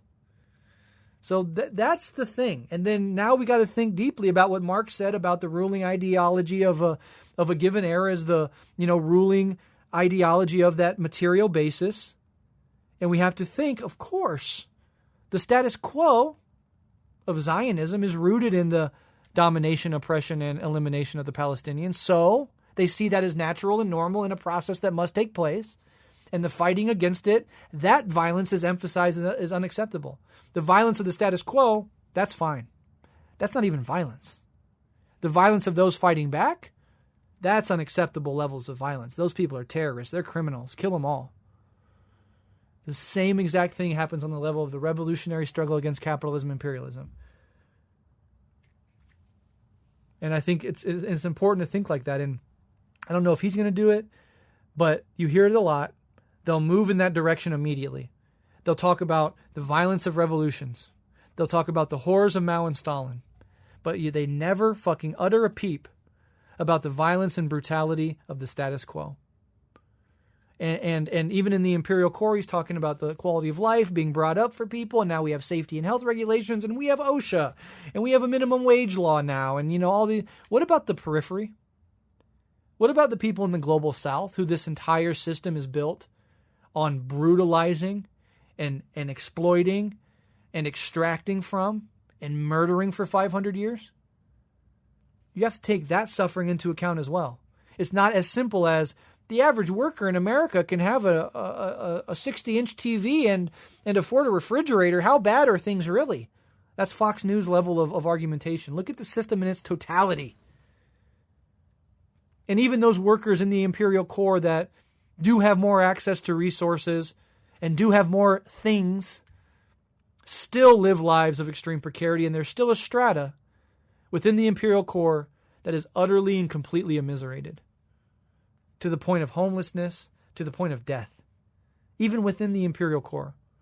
Now, he's talking, I believe, in the early 90s, and the good, professional, upper middle class liberal of the 1990s, they're the ones that would buy into a Francis Fukuyama's end of history notion, right? Things are pretty good for us right now. Yeah, Marx was talking about the industrial working class in England in the 1800s. Yeah, that was brutal, but not anymore. But hold on. Didn't we just talk about Marx talking about how relatively privileged and comfortable people within a dominant order will regurgitate the ideology of that dominant order? Isn't it time, as a university professor at Princeton, I'm not calling him out personally, I'm just giving a specific example, to look in the mirror and think through that lens? What interest do you have, professional, middle, upper class person in the 1990s, in maintaining a status quo and explaining away the Marxist critique of capitalism? Because from your point of view, things are pretty decent. You have a nice new car, you have a good-ass house, the internet's being created, that seems hopeful. I live in a leafy suburb, no crime. Okay, I'm not stuffed into tenements in the fucking cramped, apartment buildings of 1860s Manchester. So actually capitalism is progressing. Capitalism, yeah, it was pretty brutal at the beginning. Now it's kind of easing out and creating a high quality of life for everybody. A rising tide lifts all boats, blah, blah, blah, blah, blah. It can easily lead to things like Stalinist abuses. As a matter of fact, it did. So the danger here is that we don't sufficiently... What about capitalist imperialist excesses and tyrannies and brutalities? What about what's going on in the Congo to extract minerals for green technology? What about what's going on in Palestine to make sure that Western imperialism has a colonial outpost in West Asia? What about all of it? Right? Appreciate what economists call the time discount, that we don't appreciate whatever wisdom Burke has to offer us. Instead of hoping that there'll be some pie-in-the-sky improvement that'll be permanent and wonderful and fundamentally alter human life, maybe the gradual approach to the alteration of human society is in fact the wise one, because the potential for abuse in a revolutionary situation has many of the qualities that Burke talked about. Okay, that's liberal incrementalism. Hold on. Let's not do revolutionary rupture because it's incredibly violent. It'll cause a lot of suffering. Let's gradually and incrementally work our way up towards the abolition of this system. Because, I mean, he's taking on board the Marxist critique of capitalism, saying that it is at its roots fundamentally exploitative and unjust. But then the idea that you could work within the mechanisms that capitalism has provided to overcome capitalism speaks right to my point that eventually you will hit the core interests of the ruling class. And that is when they will put up the stop sign and say no more. And we'll go full fascism if this movement for equality and justice gets too out of control, right? You'll see the Hitlers emerge. You'll see the Mussolinis emerge, right? Fascism is capitalism under threat from mass movements from below. It turns to fascist. It becomes fascist to reassert itself. And then what? Do you keep gradually, incrementally trying to reform fascism? Now you're in Nazi Germany. You're going to keep voting? You're going to keep incrementally and gradually moving towards a better world? No. You can gradually and incrementally only go so far. And the moment you bump up against their power and profit, you will be met with the barrel of a motherfucking gun. And then violence from that point is inevitable, or complete surrender and subordination is inevitable. Those are your two paths. That's what the Palestinians are given. That's their option. Complete and total balls to the wall resistance, or complete and total whimpering subordination. Those are the only two options in the final instance that power will give you. And I think utter and complete subordination is immoral. So there is a certain wisdom to that. Marx can be thought of, and I know this is kind of tongue-in-cheek, but it can be thought of in some respect as the last great Christian heresy, in the sense that it internalizes the value judgments of Christianity, equality, kindness to one's neighbor, concern about the feelings of other people and about the livelihoods of other people, with the scientific elements of the 19th century, particularly with English political economy and with the tradition of German idealism. So although it's kind of facetious because Marx is such a rigorously atheistic thinker, Marx, of course, thinks that ideas like God, our alienation, our ideology, are the product of a group of people that are trying to legitimize unjust social relations. When we get to the global proletarian revolution, to the secular apocalypse, we'll be able to dispense with religious formulations of our conception of the world. But Marx understands himself as the harbinger, as the sort of messenger of a new change in the world, which will allow us to reconcile not man and God, but man and man. Not only will it do that, but in the process of eliminating exploitive social relations, connecting all of human society to one common endeavor. In addition to that, it will, for the first time, free us from our heteronomous conceptions of society, free us from the illusions created by our own self-interest, free us from making exceptions to our general moral understanding of society that apply only to us and to the class we represent. Marx thinks, in other words, that his philosophy is the system by which we can discern the truly liberating human self-understanding. This is a borrowing from Hegel. Marx is essentially talking about the gradual development of human self-understanding, of human self-consciousness. But the key group, the key sociological stratum in comprehending the process of human development is not the thinkers, but the doers. And the reason why, again, this is a contribution or a borrowing or an outright theft from the English philosophical tradition. It's pragmatic, it's practical. Does it work in everyday human practice? Marx says that practice is the ultimate standard by which we judge any theory. And that's clearly not the kind of thing that he borrowed from the German intellectual tradition. That's very much an English borrowing. Now, what are the problems with this? There are lots of them. Here we go. In the first case, it's not entirely true that ending capitalist social relations creates a unified classless society. In practice, as a consequence of most of the Marxist revolutions of the 20th century, we've changed the domination of one class for another.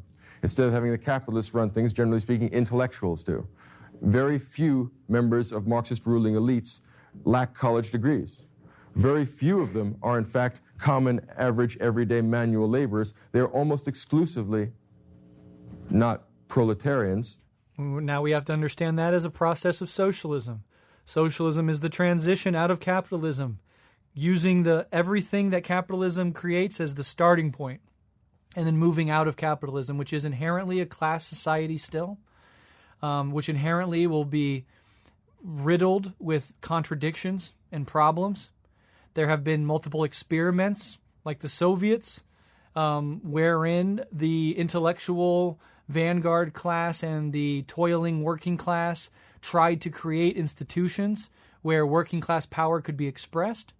Those were also externally faced with an immediate onslaught, which created a sort of inability to experiment freely and widely and had to require hyper-centralization and a defensive posture internally and externally for all the ways in which capitalism and imperialism will try to dismantle you. But socialism, again, is an imperfect transitionary process, and these experiments are just that. Humans have never accomplished this.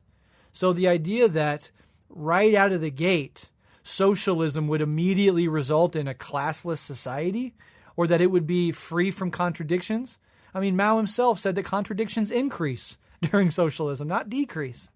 So we have no problem accepting the messy, contradictory affair that is called socialism, and anybody that says this represents a failure of communism doesn't understand either socialism or communism. We haven't had communism. Communism is a global end state by which humans outgrow the rotted cage of class society. Socialism is the fucking all-out struggle to move in that direction and to rip capitalist exploitative structures apart. And that comes with a whole bunch of issues and contradictions and problems. And this society advances the ball a little bit, shows us some things that work, tries and shows us some things that don't work. Excesses happen. The weight of the past weighs like a nightmare on the minds of the living.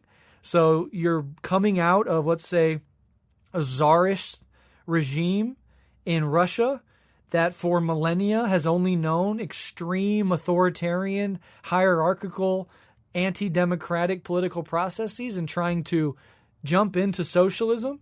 That's going to, be rife with its own contradictions. There's a historical and cultural legacy that every society has that they have to fill out and work with as they continue to try to develop their societies, right? It would be a miracle, unprecedented in human history, if out of Tsarist Russia, a beautifully democratic bottom-up society was created in 100 years. That would be an unprecedented miracle of history. Should not be expected, much less used as a whip against the socialist and communist movement more broadly because it happened that way. Again, amazing leaps forward, tragic failures, unacceptable excesses, and everything in between. What else would we expect? The transition out of ancient slave societies to monarchical feudal societies, what was that period like? How long did that take? How seamless was the transition from feudal monarchies to liberal capitalist democracies? countless wars, countless revolutions, civil wars, uprisings, counter-revolutions, reinstallations of monarchs after fiddling with a Democratic or Republican experiments, right? And so you can't sit in the 1990s and say, hey, we've seen all we need to see out of this. But thinkers. In addition to that, the idea of a time discount, the apocalyptic millennial element in Marx, is extremely dangerous because it gives us license to devalue the here and now because we are playing for ultimately important stakes. The entire future of humanity rests upon the appropriately ruthless prosecution of our political platform right here and now. It is very easy to see how this can slide over into the legitimation of totalitarian political practice. In fact, that is what it has done in many cases. Think of Tiananmen Square. In addition to that, this is implicitly teleological. For all of Marx's naturalism, for all his disdain of metaphysical formulations, it's amazing how Tiananmen Square is held up as this uniquely evil act. As if every single Western capitalist liberal democracy don't have incident after incident after incident where that exact thing has happened.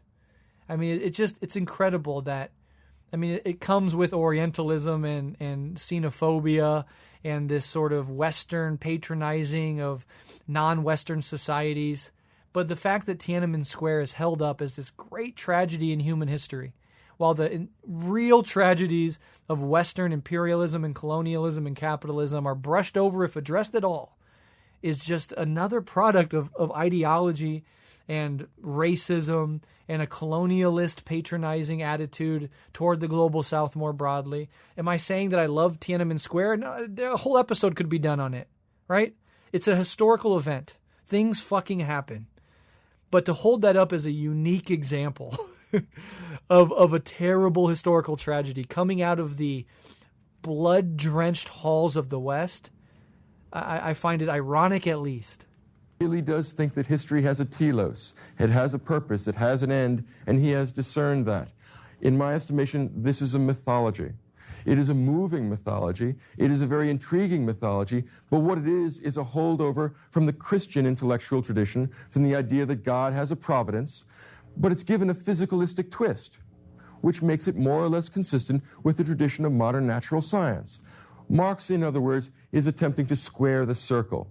He is attempting to unify a metaphysical intellectual tradition with an essentially physical intellectual tradition, with a transcendental and a mundane intellectual tradition. And the problem is, I think, ultimately, that the tensions pull the system apart. It helps explain why there are so many diverse interpretations of Marxism. One of the reasons is that the ambiguity of Marxist thought allows both people whose basic orientation is naturalistic and people whose basic orientation is transcendental or metaphysical to both read Marx and think that they're understanding it as Marx really meant it. And that's a problem with any individual human mind, right? The interpretation based on your own limited worldview and knowledge base of any given set of arguments, of any given philosophical doctrine, of any political movement. That is why knowledge is constructed communally, and that is why practice and bottom-up movements and organization of the masses is required in these things. We're not depending on the minds of a couple people here. We're not turning this all on the interpretation of Marx's words by this or that leader or thinker. We are building mass movements, and in the process of communal practice, we generate knowledge. And so your specific interpretation doesn't matter as much as the actual practical work of mass movement building and class struggle, through which we actually are able to build collective knowledge that can be used. So yeah, this guy reads Marx and thinks that Trotsky was right. That girl reads Marx and thinks that Lenin was right. That person reads Marx and thinks that Marx was wrong and Bakunin was right. I mean, that's fine. It's through the process of collective, communal practice and struggle that actual knowledge that can be used universally is developed, not by the interpretations of any one person, any one party, any one group of people. And given the starting point of every society being different historically, culturally, economically, the way that Marxism, communism, socialism manifests in a given society is also going to be different based on those pre-existing conditions out of which the socialist struggle is born. That's not a refutation of socialism. That is completely in line with what we would expect out of these nationalistic struggles in a given place and time with a given culture and history.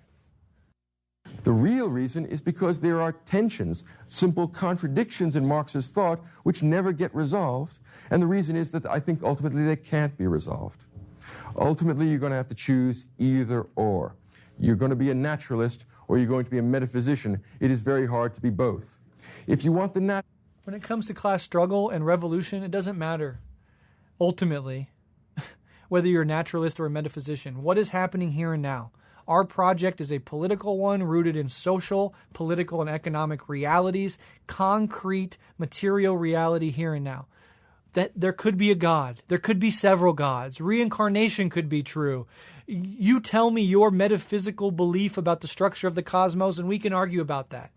A Christian and a Buddhist and an atheist can struggle side by side for their shared material, political, social, and economic interests, despite having those metaphysical differences in how they interpret the cosmos. So I don't think that contradiction is really as core or as fundamental or as rupturous as it's made out to seem sort of flippantly and briefly in this criticism. I don't think... I mean, if Marx was atheistic, which of course he was, that was the tone of intellectualism at the time, turning away from Christianity and toward new things like the development of science. Scientism and the scientific way of seeing things was of course picked up by the radical thinkers of the time, from Nietzsche to Freud to Marx, to all the scientists that were operating at the time. And with the development of science also came this real excitement by thinkers in various domains of knowledge of adopting the scientific method. So there's a sort of over enthusiasm for science as it's emerging with all the hopes that it makes possible. And then given 200, 300 years of hindsight, we can see that yes, science is amazing in so many ways. It also has severe limitations. And scientism is a thing, by which I mean the belief in science as the ultimate arbiter of truth, when science is a really wonderful arbiter of truth in a specific third-person objective strip of human knowledge, right? And certainly science is an ally to building a society, a post-scarcity society. We're going to need technology and science, right? Absolutely. I mean, just the idea of planning an economy. Back in the day in the Soviet Union before the internet, how did they even think about doing it? Now imagine trying to plan an economy with quantum computers. It changes the game a little bit, makes something that was once possible but difficult exceedingly more possible and exceedingly less difficult. So that's another thing why I downplay atheism and shit. It played a historical role in the modern world. Given where we are, I don't think emphasizing atheism is a core part of the Marxist struggle. I don't care what you believe about what happens after you die. I don't care what you believe about God or not. What do you believe about society, economics, justice here and now on this earth?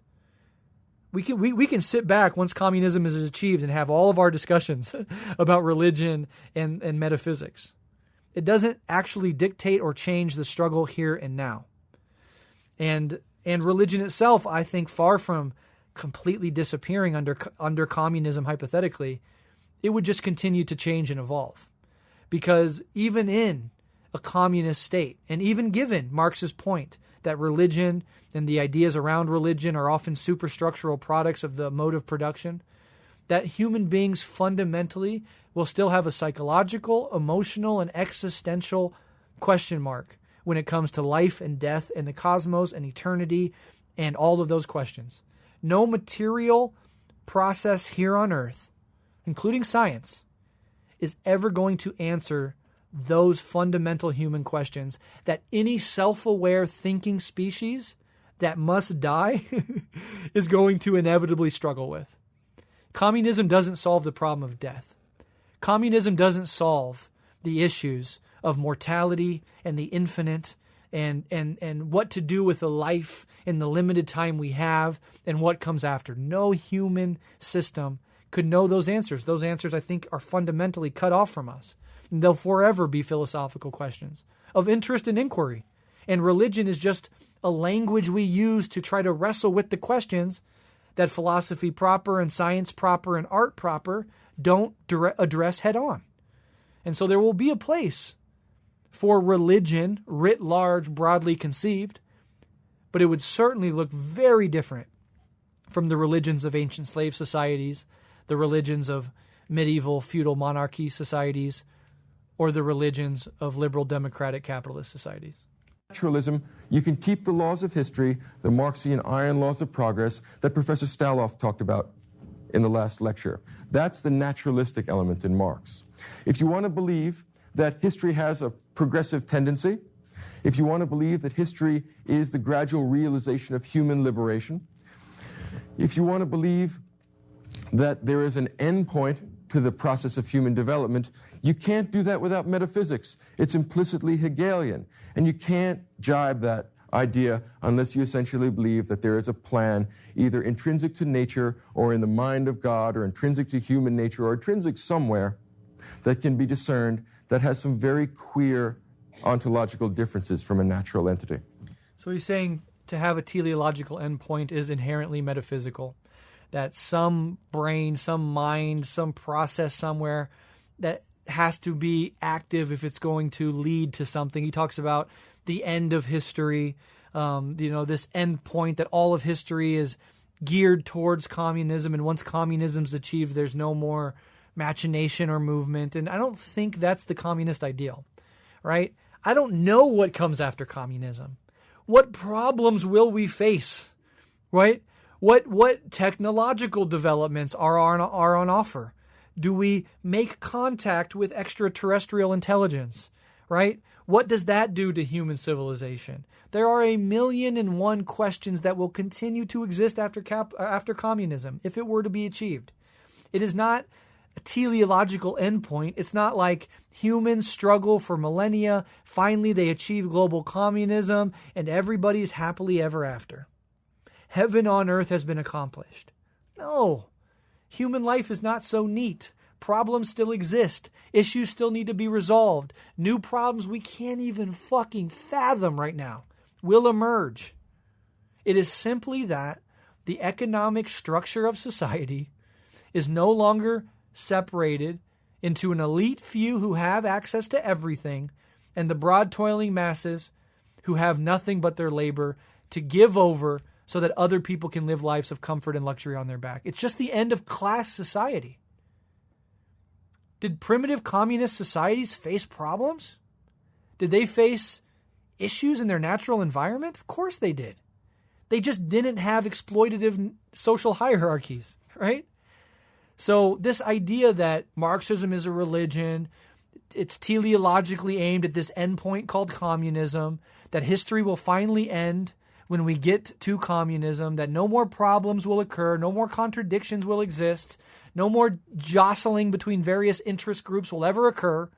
I just don't see that in the Marxist tradition, and I don't hear Marxists arguing in that way. If we did, then maybe this criticism would have a little bit more bite. But in the same way that evolution has led to humans, but humans aren't the endpoint, we could say that social evolution is aimed toward this, or destruction. It could go either way, the common ruin of all classes, right? We could enter a dark ages period where capitalism tries to be shoved down our throat, the communists fail, we're brought into an eco-dystopian fucking fascist regime for 100 years. Oh, who knows, right? We could go extinct. We could have nuclear war, and then humanity is just done. And then this idea that we were all going towards communism the whole time, no, we died, right? But given that we survive, given enough time, it seems reasonable to think that we will move in that direction, or that's at least a real possibility. Just like evolutionarily, we can look back and look at all the processes that led us to this point, and we can imagine a whole bunch of processes in the future that the human evolutionary tree could take many different ways. We could do this integration with technology that people talk about. We could begin to separate and colonize the various planets in the solar system such that, given the natural environment of different planets over many, many, many generations, human evolution takes on different trajectories where we're all descendants from humans, but those living on Titan, have developed longer bones, or, look at The Expanse, the series of The Expanse, and you can see the workers on the Kuiper belt or whatever. They develop these interesting physiological, cultural traits, right? We could think of a million trajectories that human evolution could take. And similarly, we could think of a couple trajectories that human societies could take. And one of those has to be the outgrowing of class societies. But that doesn't mean it's the end of history or that's some heaven on earth. Problems will still exist, interests will still diverge, etc. It just won't cash out in the form of economic classes in a brutal, exploitative social hierarchy. I think, in other words, we have the ghost of metaphysics rattling its chains back there somewhere. That's why, for example, it's possible to create in this century things like liberation theology, a combination of Christianity and Marxism. If you adopt the naturalistic reading of Marx, nothing could be more implausible than liberation theology. It's totally incoherent. On the other hand, if you adopt the quasi-Hegelian, idealist, metaphysical reading of Marx, what could make more sense? We're really getting in touch with the Geist. We're really moving on to the point where everyone will be nice to each other. We're going back to the Garden of Eden. We are redeeming ourselves. History becomes the story of salvation. And I've heard this before. It's in the Bible. All right, so liberation theology, as well as alternatives to that sort of formulation of Marxism, the positivistic formulation of Marxism, characteristic of some Marxist interpreters like Plekhanov, or recently G.A. Cohen wrote a book which has a very positivistic slant on Marxism. All of these takes on Marxism manage to do what they do by doing their best to shelve or to send away the metaphysical stuff, by reducing the talk about freedom and alienation to the early Marx. The really interesting Marx for these guys is the Marx that wrote Capital in the Grundrisse. Okay, they're still interpreting the world. The point is to change it. Yes, we haven't changed the world, so intellectuals that engage with the Marxist tradition will have different interpretations, they'll have different ideas, they'll emphasize certain things and de-emphasize others. That's all fine, but the point is to change it. And that only comes about through mass struggle, through class struggle, through proletarian struggle. And so, yeah, in the meantime, you hand the philosophy of Marxism to 10 different people, and they'll have 10 different interpretations. That's not a disqualification of Marxism or a dilution of it. That's just a product of it not having been put into practice yet. Once it's getting into practice, that's what we really pay attention to. What G.A. Cohen thinks about Marxism is interesting. What Althusser thinks about Marxism is interesting. Let's read it. Let's think about it. Theory informs practice for sure. But ultimately, it's going to be cashed out in the struggle, in the mass movement for socialism and toward communism. And these interpretations will rise or fall away depending on their utility to those actual material mass movements. That's when this shit gets cashed out. Under capitalism, sitting here as intellectuals reading Marx, we can have a million different interpretations. How does it cash out? In struggle, in practice. Stop interpreting, start changing. Hard, linear, deterministic Marx. The tensions between freedom and necessity, between determination and autonomy, never really get resolved in Marx. And the reason is that he touches upon the Kantian antinomies of pure reason, and he wants to have it both ways. That's what makes it moving, that's what makes it possible, that's what makes it popular, and that's also what makes it incoherent. When you get down to bedrock, he wants to do contradictory things. That's both the strong and the weak point. It appeals to a lot of people, makes it accessible and practical as a revolutionary theory. The difficulty with it is that when you work out the implications of it, you can't make it all jive. You can have this part, you can have that part, but you can't make both parts work. You can think of the metaphysical and the naturalistic elements in Marx as being essentially something analogous to an algebraic simultaneous equation. I can solve for one of these variables, I can solve for the other variable, but you can't solve for both variables at the same time. And Marx kind of papered over these problems, made gestures at saying that someday we'll solve these problems, or I kind of have solved these two variables, and here's where it comes in, but he never completely satisfactorily does. Again, we can solve it through practice, but fundamentally, I just don't see this contradiction between metaphysics and a naturalistic approach, or these various interpretations, being as fundamental of a contradiction as he is implying it is. I was hoping he's going to give, and maybe he will, more examples of what exactly he means that there are fundamentally contradictory ideas that prevent the actual expression of socialism and communism, right? Like, what exactly are those? Oh, there's this naturalistic and metaphysical contradiction. Okay, we can work through that. That is not insurmountable by any means. And again, in practice, we work through those problems. We see if they're even as relevant as you think they are. What else? What other core fundamental contradictions prevent Marxism from getting up off the ground? What other contradiction? Give me a couple more examples that you think are terminal. And I'm just not hearing it. That. The reason why is I think it's impossible. Now, I think it would be not entirely fair to finish with an elimination or a criticism of Marx, an elimination of Marxian philosophy. Okay, he's going to be sympathetic at the end here, but again, what criticisms leveled there from an incredibly intelligent person acting in incredibly good faith, for the most part, ideology accounted for, right? You're not going to hear a lot of opponents of Marxism understand it at this level. And in order for those people to generate good criticisms, you have to understand it at this level.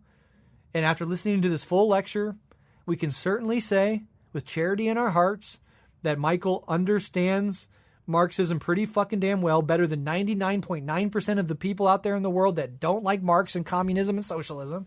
Understands it a million times better than somebody like Jordan Peterson, who is like the conservative guru when it comes to anti-communism, because he read the Gulag Archipelago by Solzhenitsyn once and thinks he understands communism, or he flitted through the pages of the Communist Manifesto and got sunned by Zizek in that debate. So certainly we can look at him and say, okay, this guy, at least he understands what the fuck he's talking about. And then we hear his criticisms. And you listen to him too. You don't have to agree with me. What there was damning beyond reconciliation? What criticism was devastating to the Marxist project? I see nothing there that is insurmountable or a fatal flaw within Marxism. And this is somebody who understands it and wants to criticize it. In practice, Marx has taken a thorough enough beating in the last 10 or 12 years or so it's kind of superfluous. I would say that Marx is one of the great social theorists of the 19th century, first of all, and that's to be said in his favor, because the 19th century was a great time for social theory. In addition to being one of the great social theorists of the 19th century, he is, almost by indirection, the source of many of the progressive and I think morally praiseworthy changes in contemporary advanced capitalist society. Unless there existed critics on the left who saw and who were morally sensitive to the problems generated by the division of labor, it seems to me that we would have had something like this strictly classical treatment of capitalism, and many people would have suffered needless and horrific hardships as a consequence. In other words, the development of the welfare state is homage to Marx. And I think that no sensible person wants to get rid of it. Certainly no presidential candidate wants to get rid of Social Security. And this is a way of saying that Marx was at least partially right. If he exceeded his evidence, if he is occasionally incoherent, take that with a grain of salt. He has added to the vocabulary of our political discourse and the shape, the actual form in which we put together problems of public policy.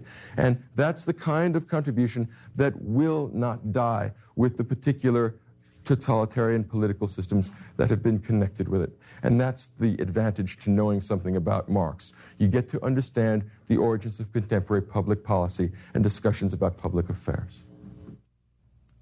All right. So that's it.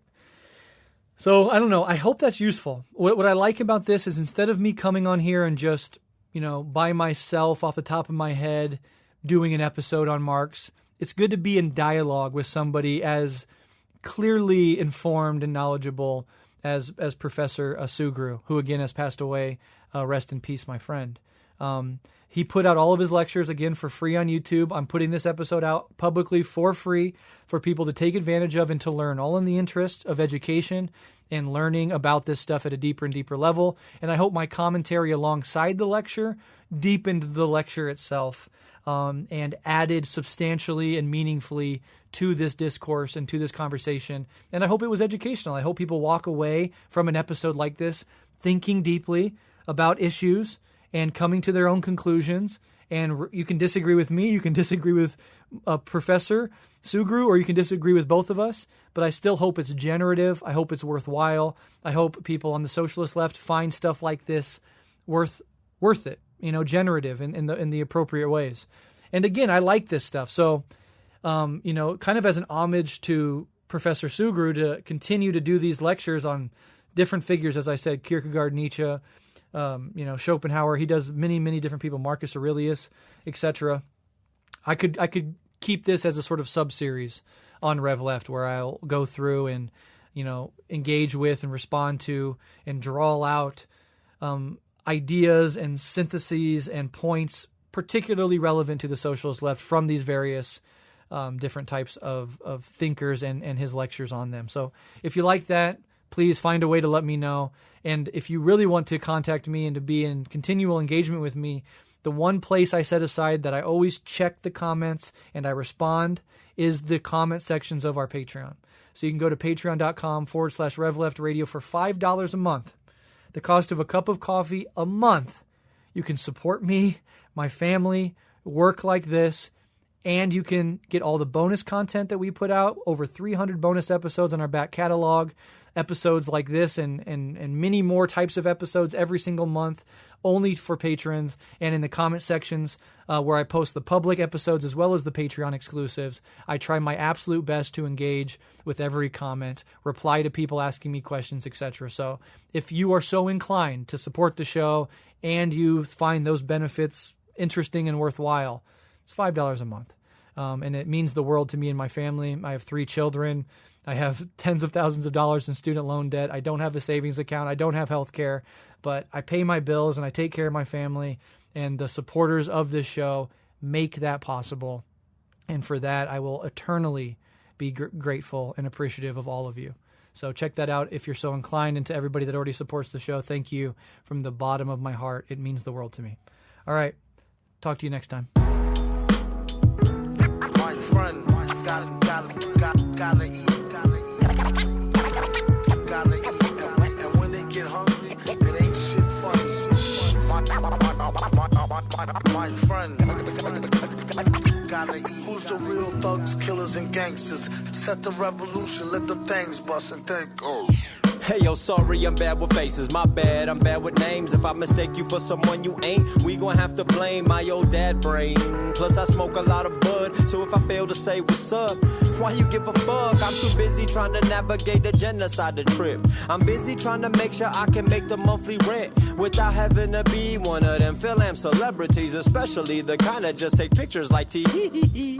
Philippines to Philistine, they quiet as fuck. Philippine Prezi was killing people for drugs. Now the current one is burning on historical docs. He don't want us to remember about his murderous pops. They like to use the ethnic card to schmooze with elites, but ethnic cleansing get to happen and they don't make a peep. Me, I'd rather spend the time in public eye view, putting them all on notice. That's typical bamboo, baby. Steal for a meal, they've been stealing from y'all, homie, for real. They've been ill, they've been gigging off y'all. The inevitable toppling of all of these laws to put the power in the worker, let the greedy ones fall. Steal for a meal, they've been stealing from y'all, homie, for real. They've been ill, they've been gigging off y'all. The inevitable toppling of all of these laws to put the power in the worker, let the greedy ones fall. Progressive politics within the capitalist frame move needles just a little but keep business the same. The point is, a cup of groceries that get took don't compare to all the people they exploit off the books. We can draw you up a diagram to help me illustrate it. Migrants seeking refuge from the damage y'all created. Ain't no wondering why, no surprise, surprise. Got families risking lives to hit the American side. I tell them, steal for a meal if that check ain't enough, cause they've been stealing for forever and it's never enough. They want you to enjoy being exploited, stabbing your own back like your arm double jointed while while the profits possibly go to a missile over Rafah. Yes, boycott, also burn that motherfucker. I curse every dollar that turn rubble out of Gaza. Yes, boycott, also burn that motherfucker. Steal for a meal, they've been stealing from y'all, homie, for real. They've been ill, they've been gigging off y'all. The inevitable toppling of all of these laws to put the power in the worker, let the greedy ones fall. Steal for a meal, they've been stealing from y'all, homie, for real. They've been ill, they've been gigging off y'all. The inevitable toppling of all of these laws to put the power in the worker, let the greedy ones. The basic needs should be free, I've been saying that shit. Sounds to me. I've been saying that shit. The basic needs should be free, I've been saying that shit. Sounds to me. Yeah, I've been saying that shit. The basic needs should be free, I've been saying that shit. Sounds to me. I've been repeating that shit. The basic needs should be free, I've been saying that shit. Sounds to me like that old robbery extortion. Stand still, don't blink, don't fold, don't run. Bunk 'em in they shit with an empty water drum. Homie, stand still, don't blink, don't fold, don't run. Bunk 'em in they shit with an empty water drum. Stand still, don't blink, don't fold, don't run. Bunk 'em in they shit with an empty water drum. Who's the real thugs, killers, and gangsters? Set the revolution, let them things bust and think, oh.